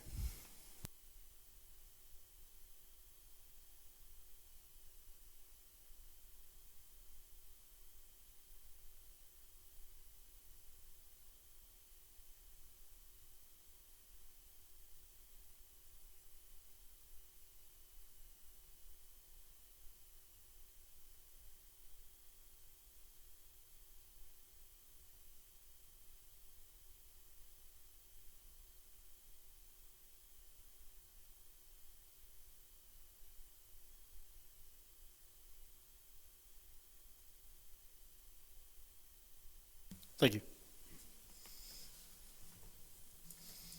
All opposed, same sign.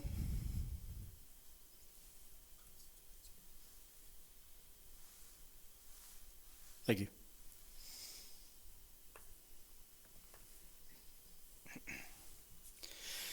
SR-62-001 passes its 2/3 majority requirement, receiving 22 total in favor, 1 against, and 9 abstentions.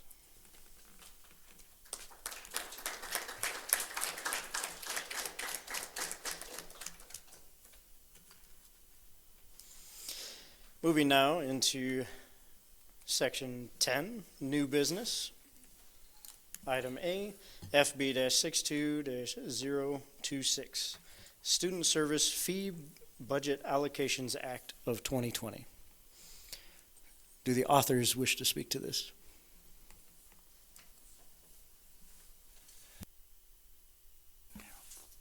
While they do that, I think let me add one clarification on the override. Keep in mind it's not retroactive, so this week you still have to do the 2, and this will go into effect for the following week. Keep in mind the Senate can't retroactively do things, so just FYI.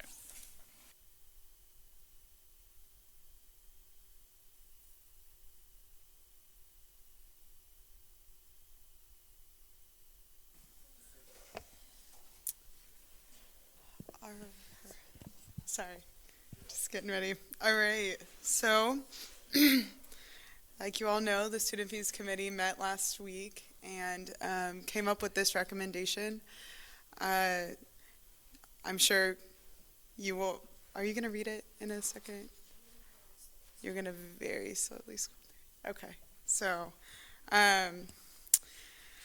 I'm just going to hit a couple key points and then talk about what Budget and Finance talked about today, and then I'll answer any questions if you have any. So the first is that EOF, which is the Educational Opportunity Fund. These are all of the scholarships that are given out through student fees, was almost allocated out in full for whatever their requested amounts were. The one exception was the historically underrepresented student grants, which requested $55,000 and was approved for $50,000. $50,000 was what they were allocated last year, and the committee had reasons for that, that if you have questions about, I can go into. After that, we'll go into the rest of the student service fee. So within the Division of Student Affairs requested $100,000 and was allocated $92,000. Student Affairs and Assessment and Retention was given what they requested. Student Involvement requested $1,052,515, and the amount approved was $1,037,315. Yeah, sorry. Yeah. So student involvement requested $1,052,515, and they were approved $1,037,315. Student health was approved what they requested. The Child Development Center requested about $50,000 more than this, but then pulled $50,000 out of their request.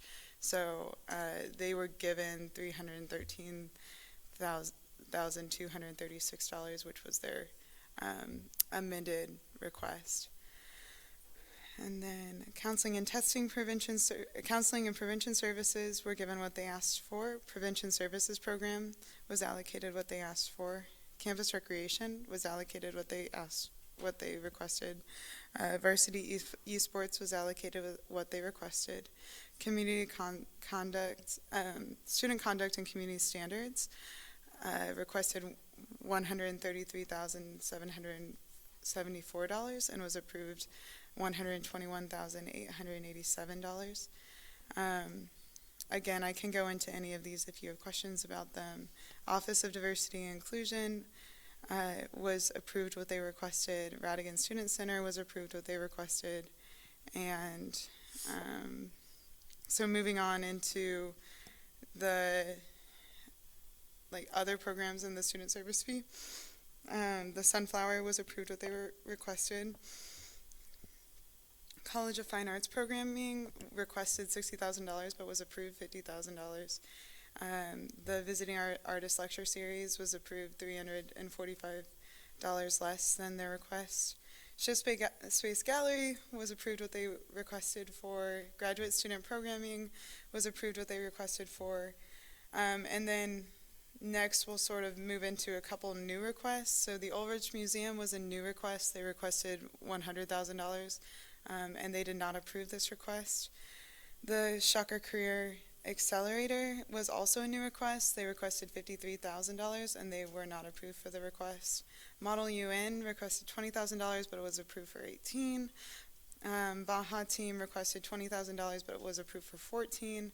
Formula Team requested $70,000 but was approved for $60,000. Microcosmos requested $3,675 and was approved for $3,675. And then the Graduate Student Council was a new request, and they requested $47,000 and were approved for $15,000. So the overall breakdown is $236,025 in EOF funds and $10,145,537 in the student service fee. After that, there was some conversation about reserves.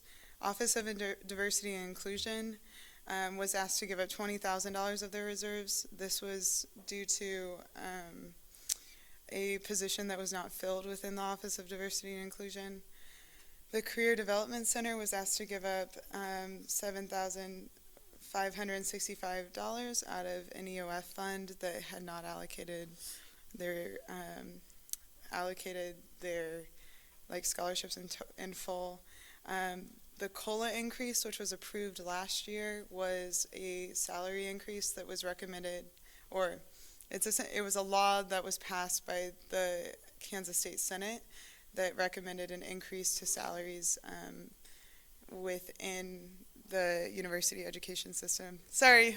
Thank you, Gabe. Do you want to explain? It's a proposal. So Yeah. are you talking from the last year's number? Yeah, so okay. so the reserves that we swept were from last year's that weren't Yes. allocated. Yeah. So, yeah, So, it couldn't go to anything else. So to clarify, so the governor last year increased or requested a 1.5 increase, 2.5 increase, and then it was ultimately approved for 1.5. That was leftover money that was not spent because we approved a 2.5 increase for that fund last year. So yes. Yeah, so it can only go to those salary increases, so it was just money that was sitting in a fund that wouldn't have gone to anything else. So that was swept, and then formula team went from a 1-year build cycle to a 2-year build cycle, but they were staying at 1-year build cycle levels for the amount of money that they were allocated, and so that after that conversation, student fees asked them to give up $15,000 in reserves. And then the International Student Scholarship, that is an SGA fund that had some reserves left over in the account. And so we offered that up during the meeting as something that could be swapped for reserves. So with all of that, that's a total of $98,730 with $27,945 remaining. The recommended student service fee was recommended to be increased by 1.5% per tier. This increase, however, is a little bit difficult to explain, but so since about $70,000 went to the student fees increase out of the reserves that were swept, the effective increase is more like 2.5% than 1.5%. Does that make sense? So that was most of what we talked about in the Budget and Finance Committee. Gabe, I actually don't have the official recommendation here. Oh, perfect. So, yeah, could you make it bigger so I can see it?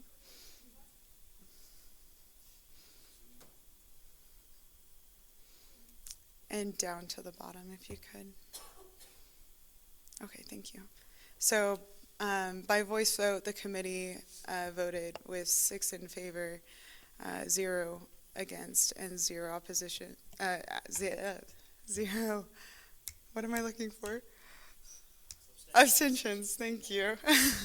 To send the bill to the Senate. They also recommended that the Senate sends the bill back to the Student Fee Committee to return with no more than a 1% increase with additional sweeps. So that's what I was explaining about it being an effective 2.5% increase, but changed with the amount of money that was pulled in from the sweeps. And then, or an increase of 1.5% without sweeps included. Sorry, I know that's a little bit confusing, but if anyone doesn't understand it, I can explain it better. So I think that's all. Katrina, do you have anything to add? Before you move on, I just want to confirm the vote. So there's 7 total members. You only have 6 votes recorded. John Kirk was absent, so he would So be he one would be an abstention. abstention. Yeah, I'm sorry. Could you edit that? Yeah, if you Thank could you. edit that. Thank you.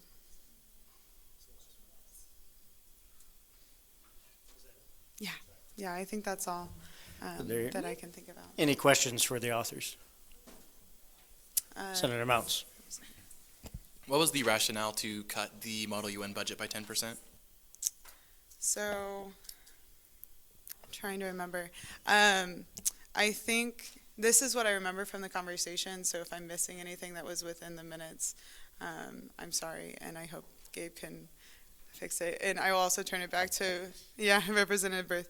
I think the original intent was that they've been doing more fundraising activities, and that there was a hope that that would make up for some of the amount of money that was cut, but Representative Berth can explain a little bit further.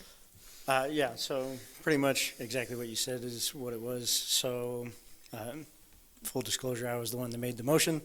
I had talked to several Model UN, several's probably the wrong word, it was like 3 or 4 Model UN members who had told me that they were in a transition period from, who's currently advising, which was Dr. Shaw, and they're moving, and I'm forgetting the name of the new person. You'll have to, what was that? Middlewood? Dr. Middlewood. And so there was some conversations there with, so Dr. Middlewood was being more proactive with fundraising and outside source, or maybe not necessarily fundraising, but outside source finances. And so it was, looking at, they've been consistent with this, they're increasing with external revenue, and so we can decrease a little bit as they're doing that buffer without, too much of a hindrance on them, and allowing some of the other areas to, I don't know, flourish is probably the wrong word, but does that make sense? Senator Mounts, I just want to make sure I answered your question in full. Any other questions? Sorry. I think that, that's all I had. That's all you had? Yeah. Senator Tubach? What do you think is the possibility or feasibility of, if this is sent back, of hitting either a no increase rate or even a deficit? So me personally, yeah, okay. I think it's possible, especially if that's what the Senate wants to see. I think it's definitely possible. Deliberations actually generally last about a day. This time they lasted one day on Thursday and then into Friday, and we went till 1 a.m. And I think I don't know if I can speak for the whole committee, but I think by 1 a.m. everyone was pretty tired, and there were a couple things that we probably could have gone over again. But we wanted to get the recommendation to the Senate on time, and so that's why we went so late. So I think if we went back and revisited it again, I think we could probably come up with that if that is what the Senate wants to see. And as senators have come and talked to me about it, I've implored them that this is the Senate's right. So if they want to see something different, look different within the bill, they should send it back, right? As you guys can amend line items, I think if there is something that you disagree with, you should send it back. But also because that's how this democratic process is supposed to work. But also if you do make that decision, I think it would be helpful to the committee to have an explanation as to why, and an explanation as to what you want to see as a Senate. Does that make sense? Okay. Sorry, I hope that wasn't too much of a tangent. Any other questions for our speakers? Senator Lepetsky? This is about Model UN again, and Vice President Berth, I don't know if you can answer this question or anything, but what other sources we're talking about for funding for Model UN? Because Senator Mattson, I know she's not here today, but she sent out an email to all of us about she wasn't sure where those other sources were coming from, or if there's any factual evidence that they haven't used, is it $20,000? I believe $20,000. Is there any factual evidence that they haven't used that funding before in the past? And is that why it's cutting it, or I hope that made sense. So I see two parts to that question. One is outside revenue, and then the other is have they consistently spent $20,000? Am I correct? Yes. All right. So to speak to the second part with the $20,000, if you look through all the documents that I gave you, you can see back for a few years. You can see they've come in at $20,000, and they usually have a remainder that's left over. What I was told about that remainder is, yes, it's spent, and some of it is refunded when somebody couldn't make a trip, and so they've already purchased the plane ticket at a group rate, and that gets refunded, and that goes back into the reserves.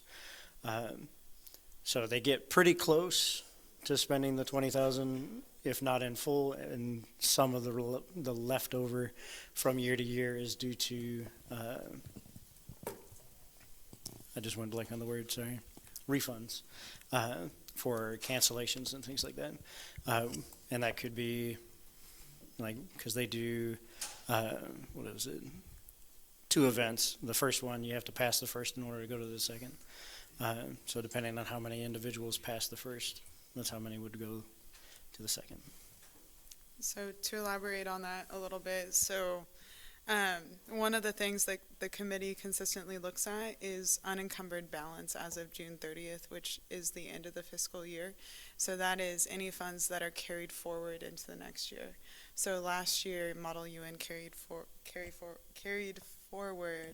$2,379, and I think that probably, I'm not going to speak to everyone's decision, but I think that probably played into the decision, as it did with other departments. So, effectively, they had $2,000 more that year to spend than they were allocated. Granted, you can have a whole conversation about how that's fiscally irresponsible of them to pull that money into the next year, but sorry, getting into the weeds. So that's part of the conversation. And then for your first part of the question, which was additional revenue, so I don't remember off the top of my head where that was coming from, but I can look that up and get you that info. Senator Nazir, did you have a question? No. Senator Day. Okay, so in the event that this bill is rejected and the fees committee has to deliberate again, do you have a good time frame as to when that might occur and how long that would take? Yeah, so Gabe and I just, to be prepared, already had a conversation about it. We're looking at trying to get a first read before spring break and then the final vote after spring break, which would still be enough time to send it over to the president of the university and to have him send it to K-Board and that kind of thing. So we're still within a time frame that works out for it. Did that answer your question, Representative Day? Okay. Any other questions for the Senator Ratcliffe? So I was just curious, with the exception of the Ulrich Museum and the Shocker Career Accelerator, it looked like to me most every one of them received the majority, if not all, of the funding that they were asked for, except for the Graduate Student Council. And could you please explain maybe or give us some reasoning behind that? Yeah, I'll do, again, my best to remember and to summarize the explanation. So there was a conversation about how they're a relatively new body, and when it comes to student fee funding, having sort of a longevity of a body is really important, because also their request was rather large as well. So there were several things that went into the request. Sorry, I'm trying to remember. So one of the big things that was pointed out was for their total request, if you did all the calculations based off of how much they currently work as for exec members, they could be paid a little over $20 an hour based off their request. And so that was part of the conversation. And then also how they're just brand new.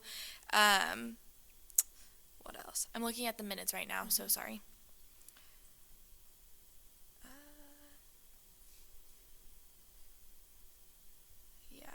Yeah, so the other thing that comes into new requests is, especially when you're cutting other departments, new requests is new money. That's added every year, right? So it's essentially a long-term commitment for as many years as it's going to be approved, because it's very, very difficult to get rid of a request once it's been approved once. So new requests are looked at a little bit more critically than ones that have already been in existence because of that long-term commitment. So I think that also played into the decision. The $15,000 that was allocated was given towards a scholarship that they wanted to start, and then a little bit of operating funds, I believe. Yeah. And program money. And then what was cut was mostly salaries that were asked for. So they were asking for $15,000, or wait, sorry, what was it? $24,000 for, or actually, Representative Zacharias, do you want to explain it since it was your motion originally? I don't know what to do. There's stuff in my mouth. I'm just gonna cover my mouth because I have a graham cracker in here, but so we asked them who gets paid from the operating funds, and they said 6 executive members, and those executive members would work only while school was in session and 5 hours a week approximately. And we broke it down, and if we approve the full amount, that means each executive member would get paid $20 an hour. So we decided to cut that.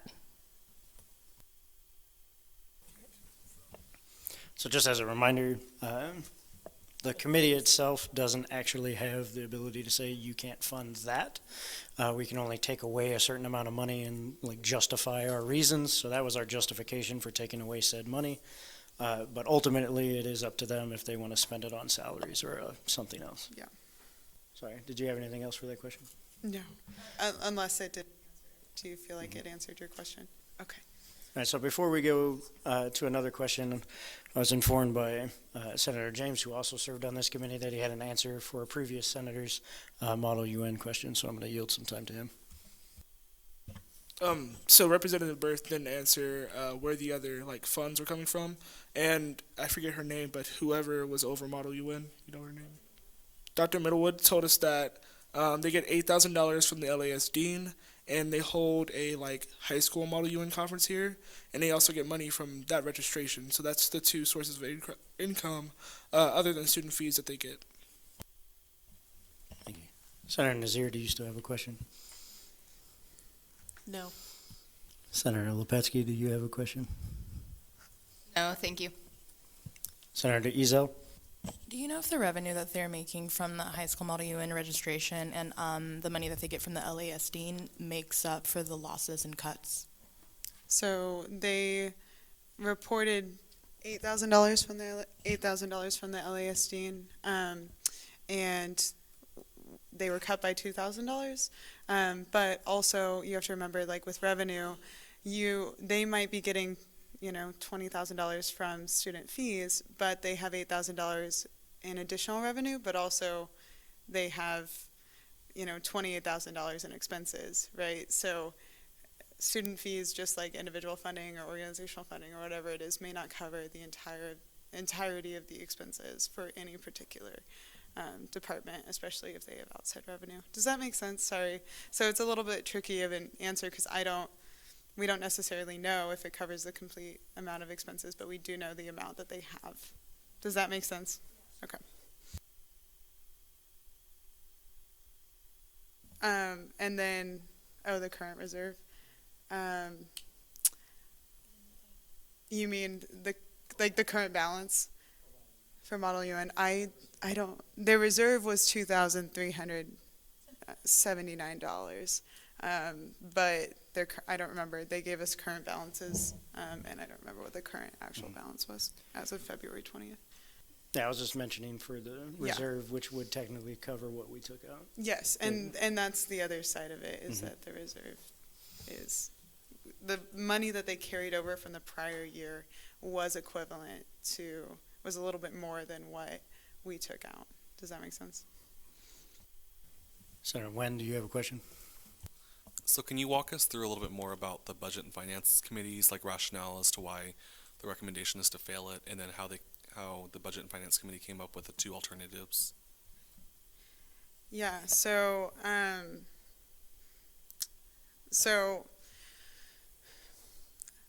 when it comes to a lot of it was about sweeping reserves. Okay, so when it comes to sweeping reserves, that's one-time money that you can take. Okay, so that money isn't guaranteed to be there in the next year.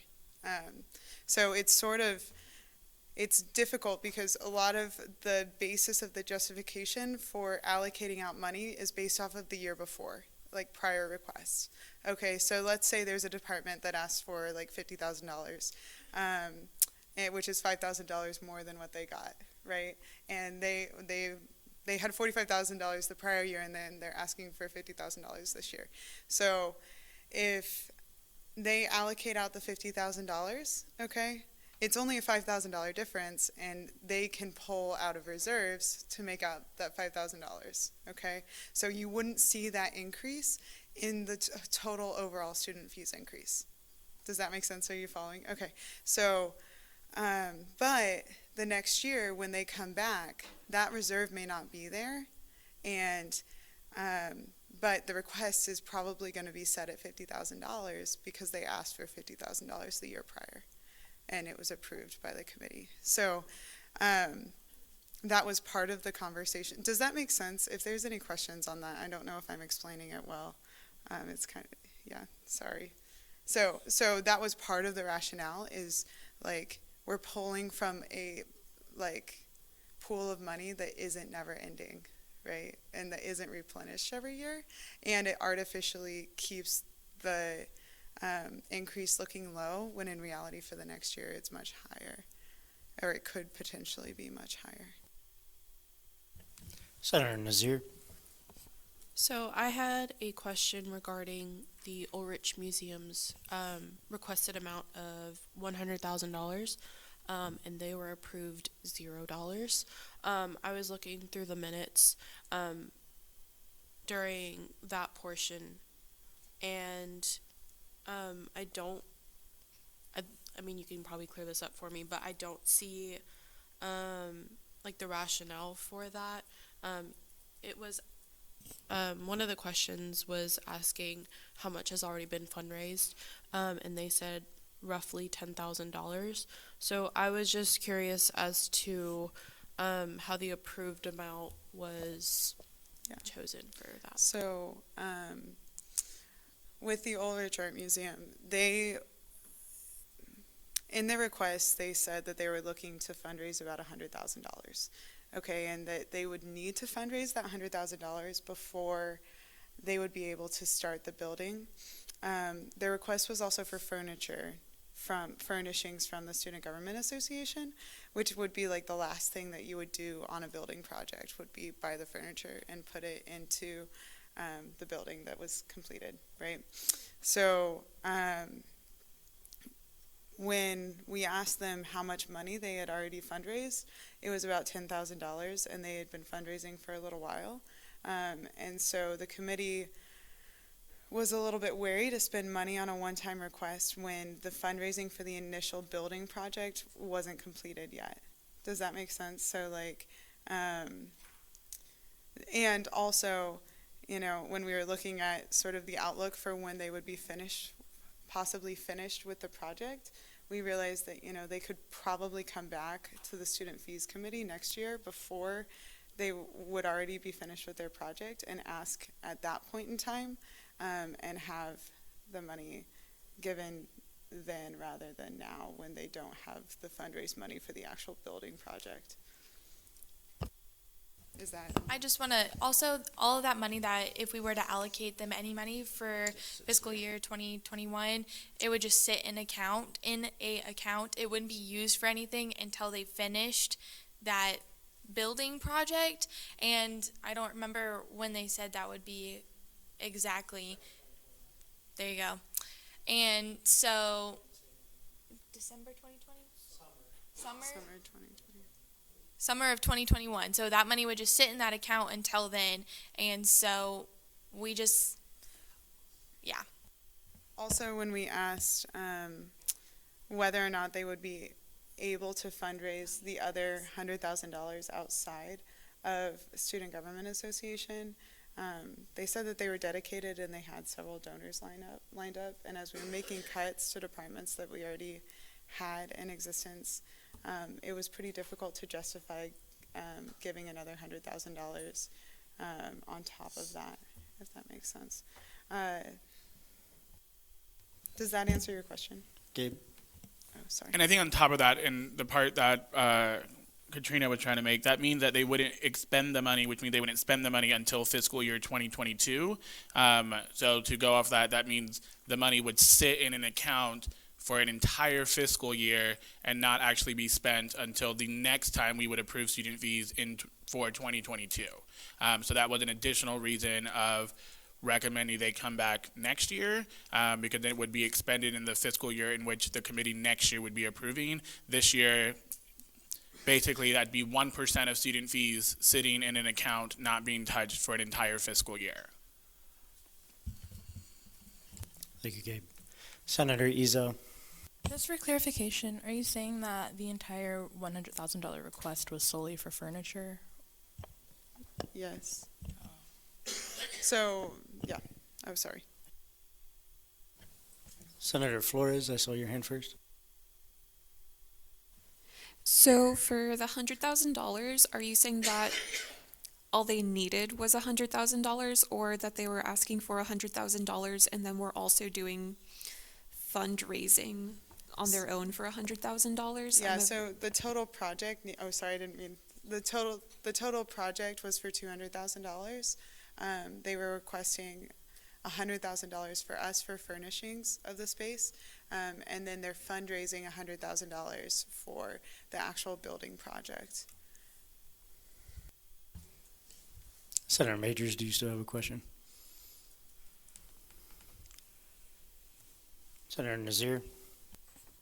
So when you said that they had like donors for that project, I just wanted some clarification because in the minutes it said that we made asks writing for grants. It is difficult to find funding for capital projects. The museum receives funding from the state for most of our salaries. We supplement one through an endowment fund. We fundraise most of our operations. Did they specify who their donors were or how much that they were contributing? Yeah, so they don't give out the names of their donors or how much they'll contribute.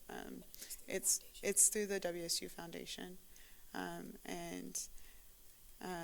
yeah. And part of the rejection was a recommendation that they come back next year as well. So. Senator Tehran. Hi. The chairperson of the Student Fees Committee mentioned that new requests are looked at with more caution. And just from the Model UN discussion, I can see that this directly impacts students, and they were questioned like how they get their outside sourcing and stuff. But looking at the bill, the larger amounts are for offices and like ODI, SI, and I was just wondering why, like, during deliberations, the way they spend their money or how much, isn't as questioned as much as these groups that have direct impact on students. Like, I'm not saying that ODI and SI don't, but just like their specific dollars were not in question during deliberation. I wanted to know if that was brought up and I just didn't see it, or if you could clarify that for me. I mean, I can give you sorry. I don't know that it was necessarily brought up within the Student Fees Committee. I think there's been an overall conversation about how difficult it is to dive into a budget which is over $800,000 with sort of the limited information that we get within the student fees packet. One thing that has bothered me sort of all year is like the lack of ability of information on some of the larger budgets and essentially what the Student Fees Committee is asked to do. I think maybe I'm trying to think. Yeah, I think that's probably the only answer that I would have to your question without going into sort of a longer explanation. But short answer, I don't think it was brought up, but I think it has been on the minds of some of the Student Fees Committee. So just to add a little bit more information, so there were several different ones where we did talk about like what additional revenue do you have. So that aspect was, if you're asking directly of like this goes directly to students. So there were a few instances when we're talking about like scholarships where that money goes directly back to students where we talked about it. One of the cases was to cut, which didn't happen because it went directly to students. I want to say there was a couple more. Speaking with some of the bigger budgets where they're like graduate assistants and student workers that get paid. So those were talked about, like how much of this is actually going towards a graduate or a student. So some of it has, but I don't think it was entirely mentioned as the treasurer said, where like we are now what portion of this goes to students. I don't think that question was asked. But does that kind of give you information you were looking for, Senator Teran? Senator Khan? So just a clarification point, does student fees get to, the people or members of student fees, do they get to see where the department has spent their money from previous years? Yeah, so the only information that the Student Fees Committee really gets is what is included in the student fees packet. So there's a series of about 8 questions that are included within that packet. But on how the money is actually physically spent, no, not unless the department provides that information. Sorry, I'm trying to think. The committee can request it from the budget. The committee can request information from the budget office, but for example, like with an $800,000 budget or $1 million budget, trying to go through that amount of paper in 5 days is impossible. I don't know. That's the best answer I have. So I just want to make sure, because I believe I sent out the packets that the treasurer was talking about. I believe I included that in the email. If I didn't, let me know, and I will send that back out to all of you so that you have those packets as well. And then, sorry, in answer also to Senator Teran's question, every department was asked to provide a balance for reserves and then also to provide external revenue that they got. And those questions were talked about generally with every request. So, the 2 things that essentially the decision was based off of were talked about generally with every request. Senator Flores, you still have a question? When deciding which organizations to fund, is it based on, so like when some organizations get approved for the full amount, like debate, that's like they got their full amount, which was $20,000. They requested and they received that in full, and then when things like Model UN request and don't receive that full amount, I'm just wondering how decisions are made and whether it's based on like how many students are in the organizations or just any other factors. Yeah, so I think that's generally, especially with student organizations, generally a conversation or that was a big conversation this year of like, there are so many students involved with this, but every student pays for it, right? So what does that look like as a breakdown, and then what should be allocated to it? Especially with the other thing, kind of to put everything in context, is like I presented to this body the rise in student fees and the rise in educational costs, and I presented that to the Student Fees Committee, and we talked kind of about that several times and about some of the problems in the cost of higher education and how it is currently like an issue on the national debate stage. So I think that was played into the conversation about like what is necessary to allocate to. And then I also asked the committee essentially to think about like a hierarchy of needs. So like what is the hierarchy of needs for every student? And then where does everything fall within that hierarchy? And then ask them to essentially base their decisions logically off of that, and then the presentations and the information that they were able to gather.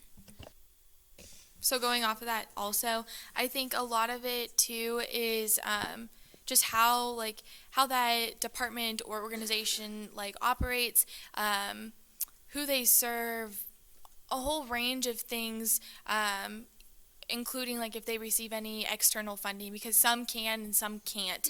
And then some, like Baja, SAE, and Formula Team, they receive external funding, but it's usually gifts in kind. And so like how you receive that support, whether it's from, other departments on campus or external, and who your department or organization like helps, I guess.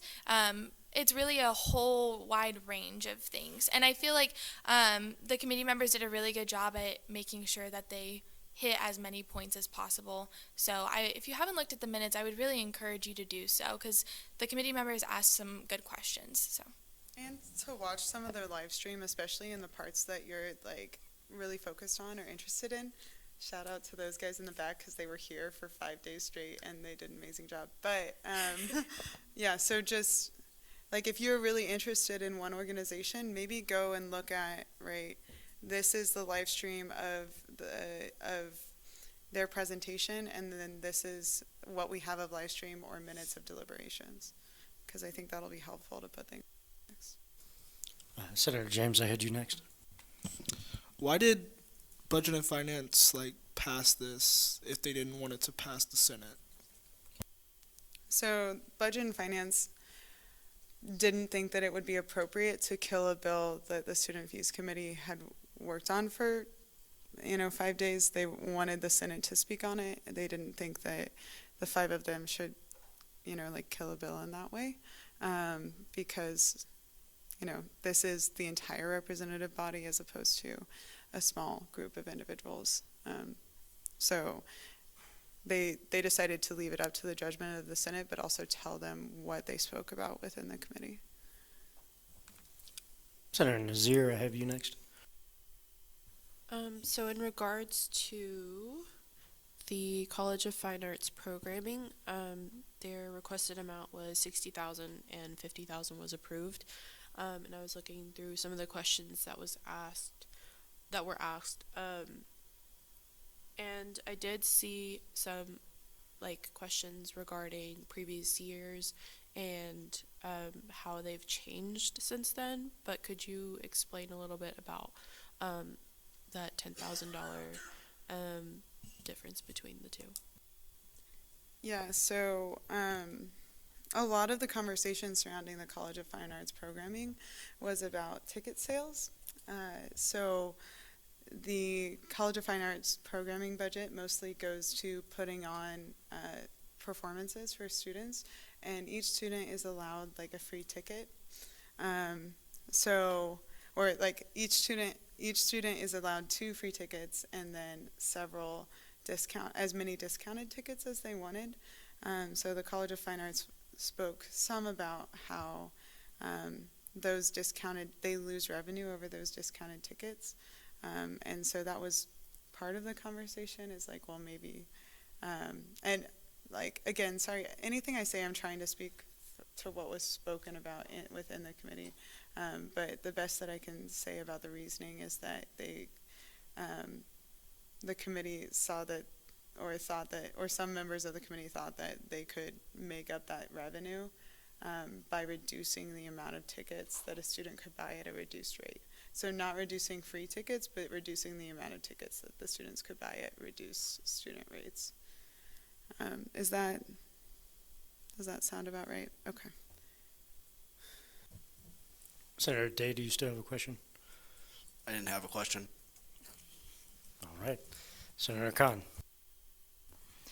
So as I'm watching the YouTube live stream for this, there's a comment in the comment section that brings up a really good point about varsity esports being funded through student fees instead of ICAA, which is Intercollegiate Athletic Association. Do we know why that is? Sorry, what did you say? Mike Burt, did you? Say what? Sorry, I thought you were answering. Do you want to answer? Or? Gabe. Varsity Esports is not a part of the Intercollegiate Athletic Association, so that's athletics. They are a part of Campus Rec, so that's why they are funded through student fees through the Campus Recreation request. They are not members of the Intercollegiate Athletic Association, just like bowling and rowing are also not members of the Intercollegiate Athletic Association. They're part of Campus Rec and then the RSC. So that's why those 3, specifically Varsity Esports, is funded through student fees because it's funded through the Campus Rec creation request. But good question for whoever asked that question.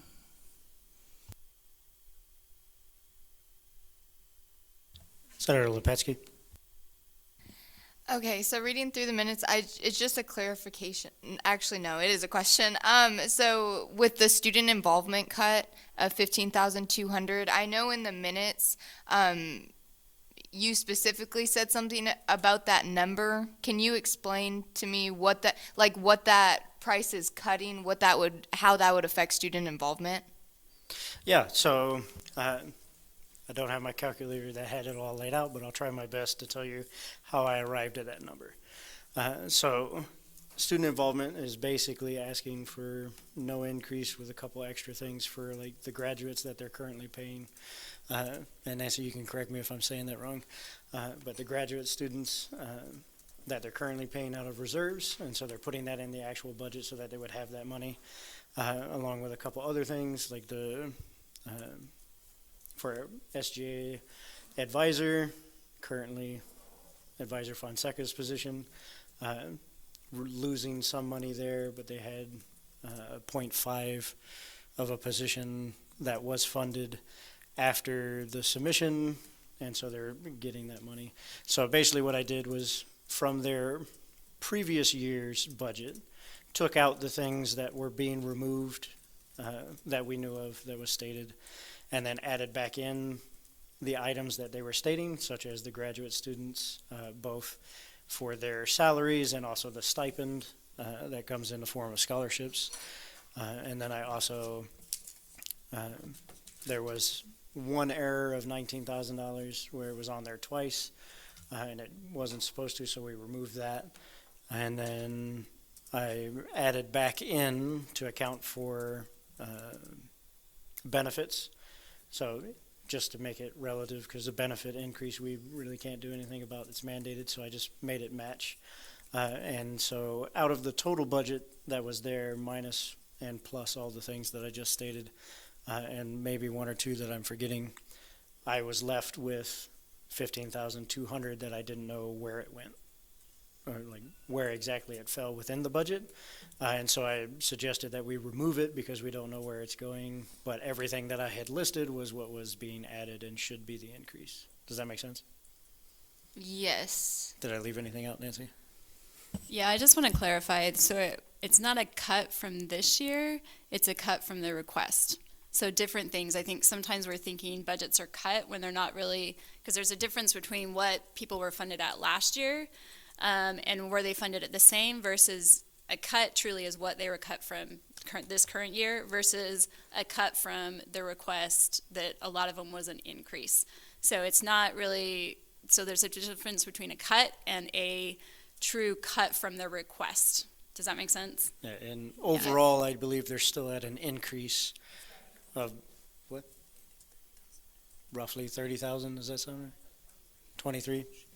So still an increase from last year, but it was just money we couldn't account for, or at least I couldn't account for in the increase, and that's why I suggested removing it. Okay, thank you. Senator Wing. So could you comment a little bit on, this goes back to the sweeps here, so could you comment a little bit more on the two alternatives that were proposed by Budget and Finance and how those would be smarter decisions? Because I'm just trying to wrap my head around this whole idea of how sweeps make the whole issue more complex. Yeah, so, okay, so part of the conversation within Budget and Finance was what I was explaining earlier of how, like, this is not, like, replaceable money, okay? It's money that's in reserves, which oftentimes is built up over time, and then it gets to a certain point where it's, like, turned over. So there's no guarantee that that money will be there, which means that if we fund everyone at a effective 2.5% increase, right, and then next year or even 2 years or 3 years down the line, that money's not available, you run into problems of having to cut more because you don't have the revenue to sustain the, like, increase that you've been giving in comparison to, like, what you're taking out of this unreplenishable fund. Does that make sense? So, like, it's one-time use funds, whereas, like, consistent revenue you get every every year from student fees that comes in the door. So, you know, a lot of conversation was had within the within the student fees committee, and then also within budget and finance about this issue of like financial sustainability and fiscal responsibility, and then transparency. So those are the three things that the financial task force that President Golden has put together has been asking that departments do with their funds, is be, you know, first fiscally transparent. So this is what we're spending our money on, and then, you know, so allocating a budget and sticking to it. And then if there's changes, saying this is why we changed and this is how we changed. Financial sustainability, so looking for long-term options instead of doing what's the most immediate and like easy thing to do, right? So sweeping reserves is a pretty easy thing to do, but it doesn't mean that it's going to put you in a good place like 5, 6, 7, 8, 9, 10 years down the line, right? So we really have to think about, like, as a student fees committee, not just, and as budget and finance, right, when we give recommendations to the Senate, not just where we are today or what the impact is for next year on students, but what the impact is on departments and students in 10 or 15 years if revenue drops, or if there's, you know, if there's a recession, if there's any of these things, like varying factors that could happen. Yeah, so there's that. And then with just like, the other thing was we talked about building a contingency. So a contingency is essentially like a pool of money that you can go to if there's a decrease in revenue.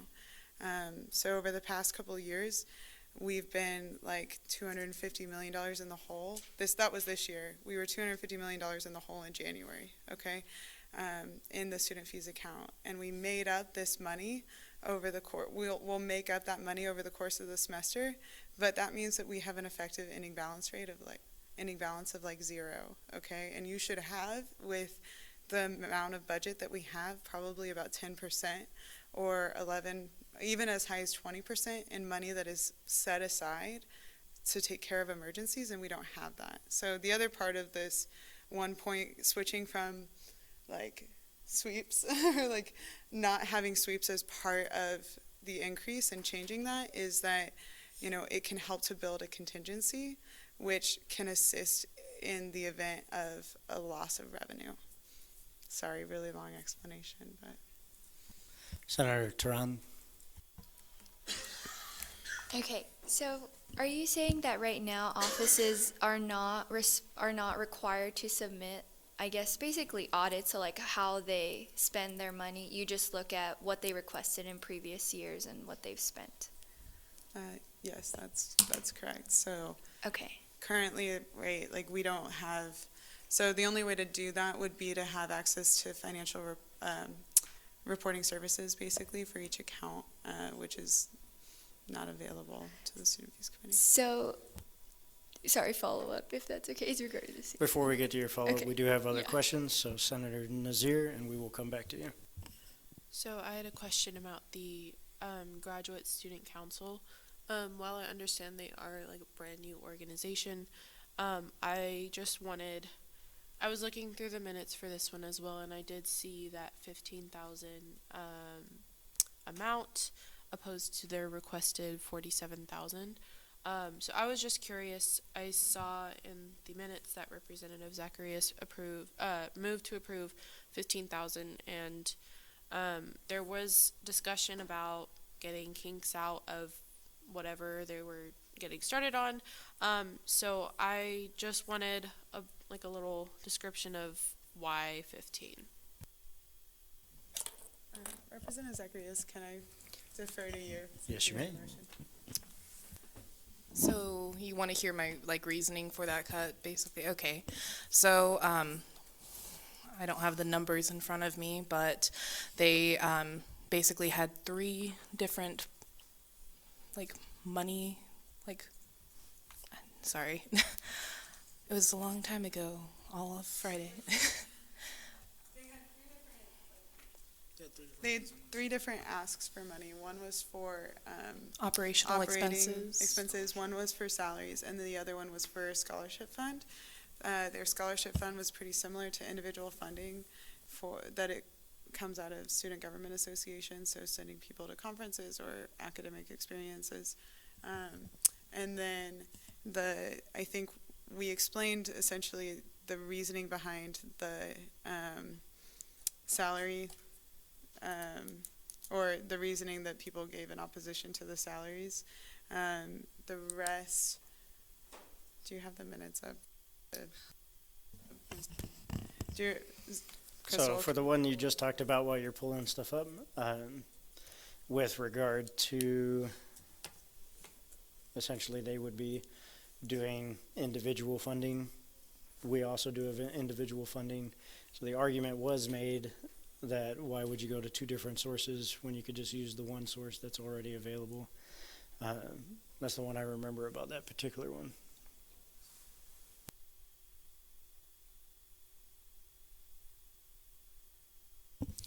I think the other part with that that request, there was a question that was brought up by one of the representatives that was sent to the presenter of the Graduate Student Council about the plans for that scholarship fund. I think what led to the potential part of that decision as well was they hadn't thought out how they were going to do it yet, or how they were going to spend it, or how they would facilitate that process.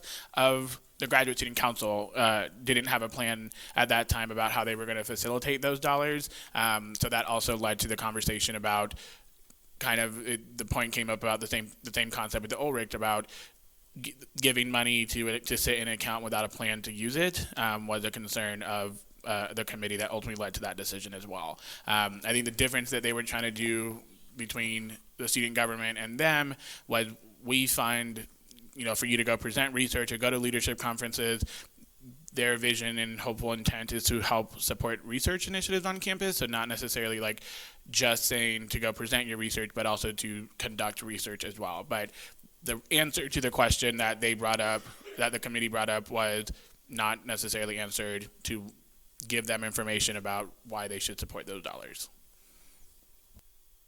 Okay, so I got some of it pulled up. So the first ask was for $1,500 for like hosting a big event.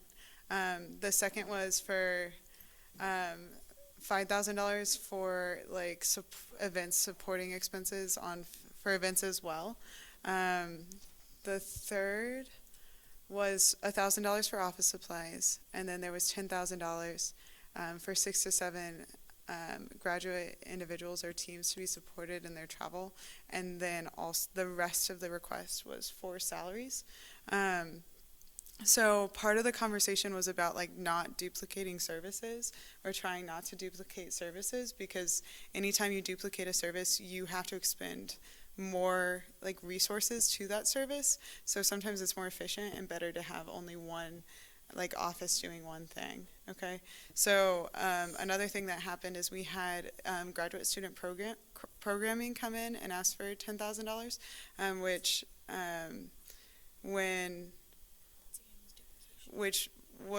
that is like an established thing that has been going on for quite a bit of time. So then, duplicating the events and that kind of thing was a conversation. Again, it's a new ask, so there's like more conversation about it sometimes than not, because it's adding on to the expense later on. And then let's see, so that was like that explained like $6,500 of it, and then the $10,000 with having individual funding within the Student Government Association. And then there were that's as much as I can remember right now. Senator Tehran, do you still have that follow-up? Senator Khan. So going back to the esports question, so there's a follow-up to that. So there was an explanation provided according to the person, but not a proper reasoning as to why esports is not part of ICAA, and thus they're wondering as to why do we have to fund that from student fees instead of, them having another avenue of funding.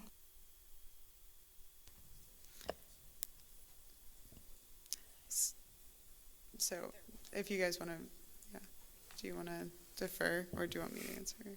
So the question was brought up in the student fees hearing. I don't know who brought it up, so I'm sorry. But the answer from the director, John Lee, and I'm going to really defer this to you. I will tell you what his answer was that it was above his pay grade. That is not a decision that he makes. That when esports was brought to campus, it was brought to campus between Applied Studies and or the College of Applied Studies and Campus Recreation. So it was originally a partnership between the two colleges, the two entities to have that program.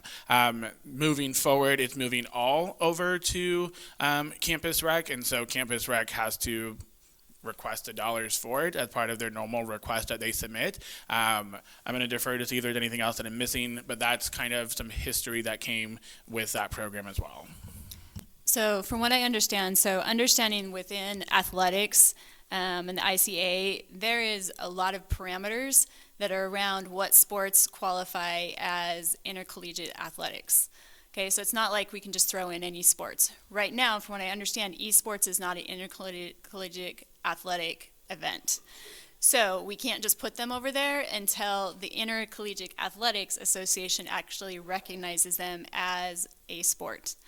And so it's when he says it's bigger, it truly is a bigger decision. I think eventually that could happen, but from what I understand, it's not officially an intercollegiate athletic sport.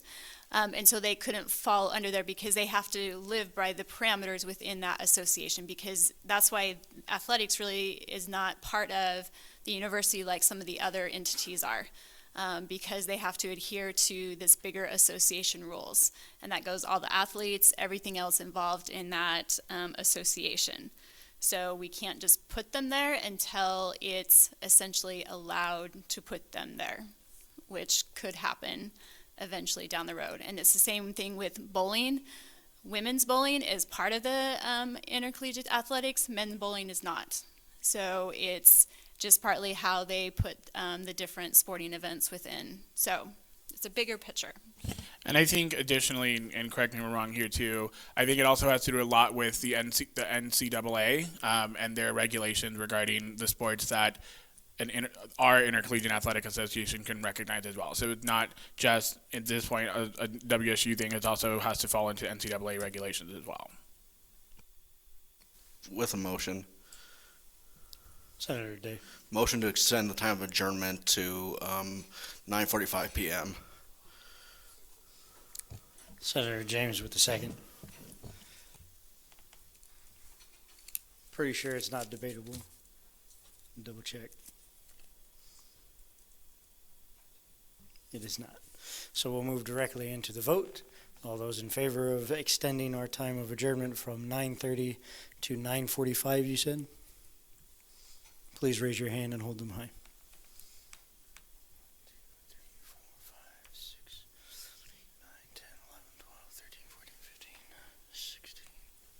17.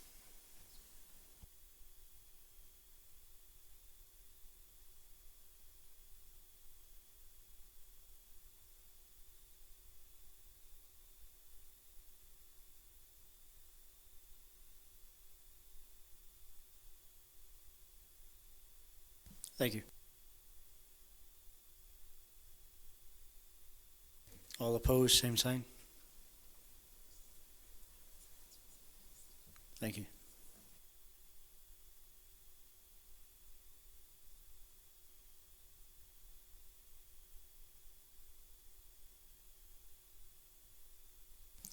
So this motion does pass. Simple majority requirement, receiving 19 total in favor, 0 against, and 13 abstentions. So our new time of adjournment will be 9:45 p.m. Moving back into the questioning period on this, which is, that. Senator Turan. I don't know if this is like an actual motion, but I just think we have an opportunity, and this is just, I guess, to my senators, to ask these questions outside of meeting. They might cause for more like back and forth dialogue, and I don't think that in the questioning period setting can we get accomplished what we want to accomplish here tonight. And I just wanted to remind y'all, it's the first read. Thank you, Senator Tehran. Senator Nazir, do you still have a question? Yes, I had a question for something that was not in the minutes. Just wanted to clarify before my question about the travel expenses for the Graduate Student Council. Could you repeat what that was? And was that for like graduate assistants or just graduate students? Yeah, so they were requesting $10,000, and so yeah, so in their initial request, they talked about sending people to conferences similar to individual funding. Later, they also talked about including research. So the other thing to remember about budgets is budget requests is sometimes, people will request something way back in January, right? And then things will change between, December, January, and February. So they went back and talked more with the Graduate Student Council and decided to include like research opportunities in that, and then explain that to us as well. So did that answer your question? Okay, good. Any other questions for our speakers? Or for the authors, rather. Seeing none, thank you for your time. As it was mentioned, this is the first read, so we'll move into debate and vote next week.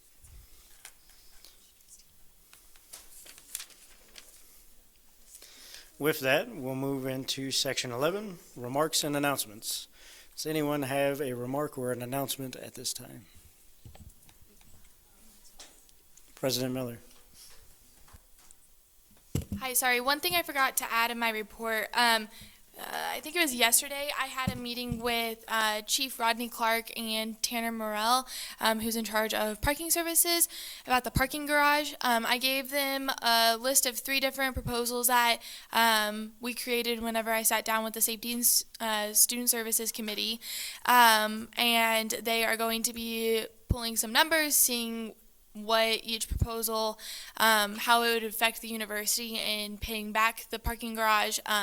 So then after they pull all those numbers, we're going to meet again to see if there's anything that they'd be willing to do to see if students could potentially park in the parking garage, whether with some type of permit for free during certain hours or with their green permit, whatever. So just keeping y'all updated on that one. Senator Ezel. Senator Perkins. You're good. Okay, so this is a brief announcement, but we have an event coming up that we're co-hosting with DEI. I happen to also be the president of Call It Democrats, and we're putting on an event called Politics and Pizza, where if you come, you can get free pizza, and we're discussing how to better engage young and diverse voices in the political process, and it's going to be with Daniel Johnson and Joseph Shepard.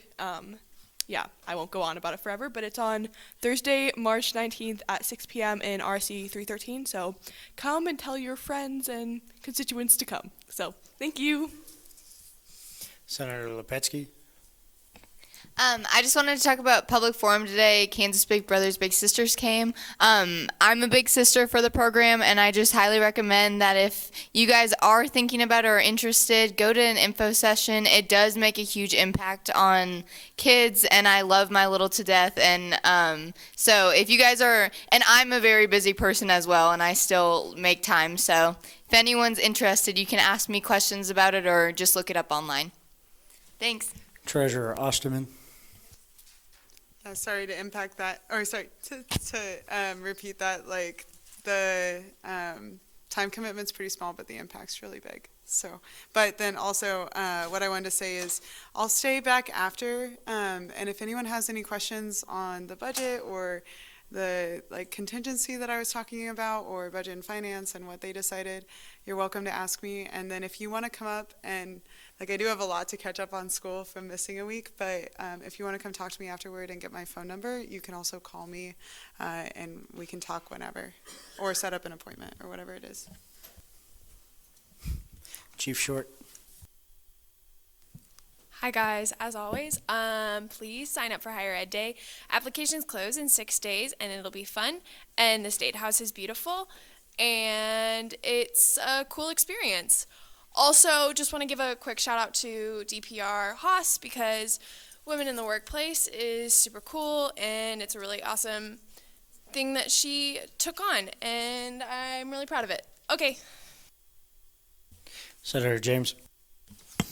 So, as a member of the Student Fees Committee, I'm also available to answer any questions. You can text or email me or just ask me in person. I'm willing to answer any questions you all have. So, Advisor Fonseca, I have you next. So I think, or two things. One, as you kind of prepare for this discussion next week, I think one of the things to be aware about as the Senate is that the Senate is only going to be authorizing the increase or the 1.5 recommendation. I'd like to remind everyone that the Senate doesn't have the ability to change line item recommendations. So for example, I'm just going to pick on SGA for a second. Our recommendation from the committee was $306,000. If you say, no, that's dumb, I want $1 million, you can't actually, which, that's not bad. You can't actually do that here in the Senate. So as we kind of focus on conversations for next week, as you engage in conversations with members of the committee, some who are your own peers in the Senate, remember that you're focused on the overall increase and approving the 1.5 or not. I know that as you kind of look at it, you see all the numbers and you kind of may get into the weeds of specific things, but just be reminded that you're looking at I think section 7 or 8, the 8 section, looking at the overall increase. I think ask questions about those increases, read the minutes. I'm sorry if the minutes don't make super much sense. I was typing as fast as I possibly could. But I would encourage you to look at the live streams because those would be helpful for you to review to kind of see those conversations. If you look at it, we don't have a live stream for Thursday because we weren't in this space, but we only looked at one budget, looked at EOF, and then there was a motion, and then we adjourned that meeting. So we didn't really miss much on that day. But do look at the live streams, read over the minutes, talk to the people who served on the committee so that you can have all the information you need, and then ultimately focus your attention on Section 8 of that 1.5 recommendation or not. Second thing, yes, I'd also like to echo what Chief Short said about Mackenzie. She's doing some amazing work with this week. I think it's in recognition of the amazing women we have in the association. So if you get a chance, come say thank you and congratulate her for that amazing work, and then go on Friday, right? Like tomorrow and then Friday for the last 2 days of those events, because that would be super awesome. Cool. Senator Day, I have you next. Okay, thank you. Okay, I'd like to echo a point made by a previous senator and also the treasurer that I'm very open to talking to constituents and also fellow senators about the student fees budgets. I have some issues with it. I'm also on budget and finance, so if you want me to give my input or talk about what the committee was thinking, just hit me up, please. Senator Nazir, I have you next. Hey friends. So I just wanted to throw out there that meetings, they can be long and they can be really repetitive. And a lot of us do ask questions outside of Senate and in Senate. A lot of people watch Senate and they see all of our questions that we ask. We can discuss everything outside, but it's really important to ask those small questions so that there's no discrepancies or loopholes or anything that we might miss. It might be really tedious and repetitive, but it's all for a good reason. Chief Short. At risk of sounding repetitive, I forgot to mention something about Higher Ed Day. Literally, if you want to find the application, just Google Higher Ed Day, Wichita State, and you should be able to find it. It's on the SGA website. Thanks, please apply. Any other remarks or announcements? Senator Ratcliffe. So first and foremost, I would just like to extend my deepest condolences to Senator Khan for everything that you're going through, and just know that you have support around you.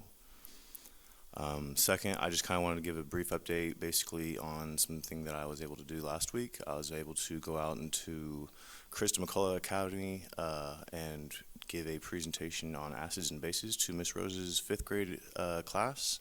And so the students were very inquisitive, and I was rather surprised with their level of intelligence about it. And so that was just a wonderful opportunity to be a part of. And I also wanted to add that on Saturday, I was able to go out and observe part of the Science Olympiad event.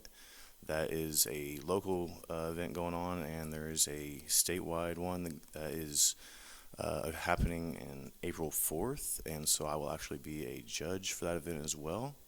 And so I encourage you all to kind of come out and check it out.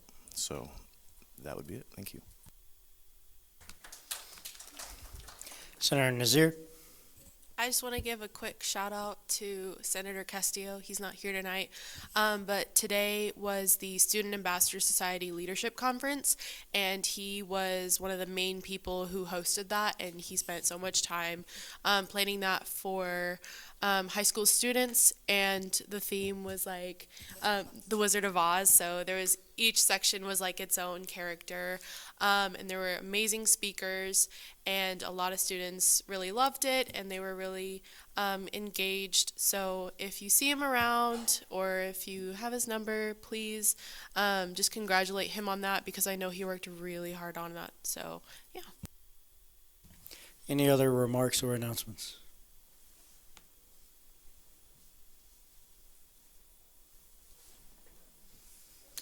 Seeing none, we will adjourn at 9:34 p.m. with a silent roll call. Please reach out to any of the Student Fees Committee representatives, and do not forget Senator Hours.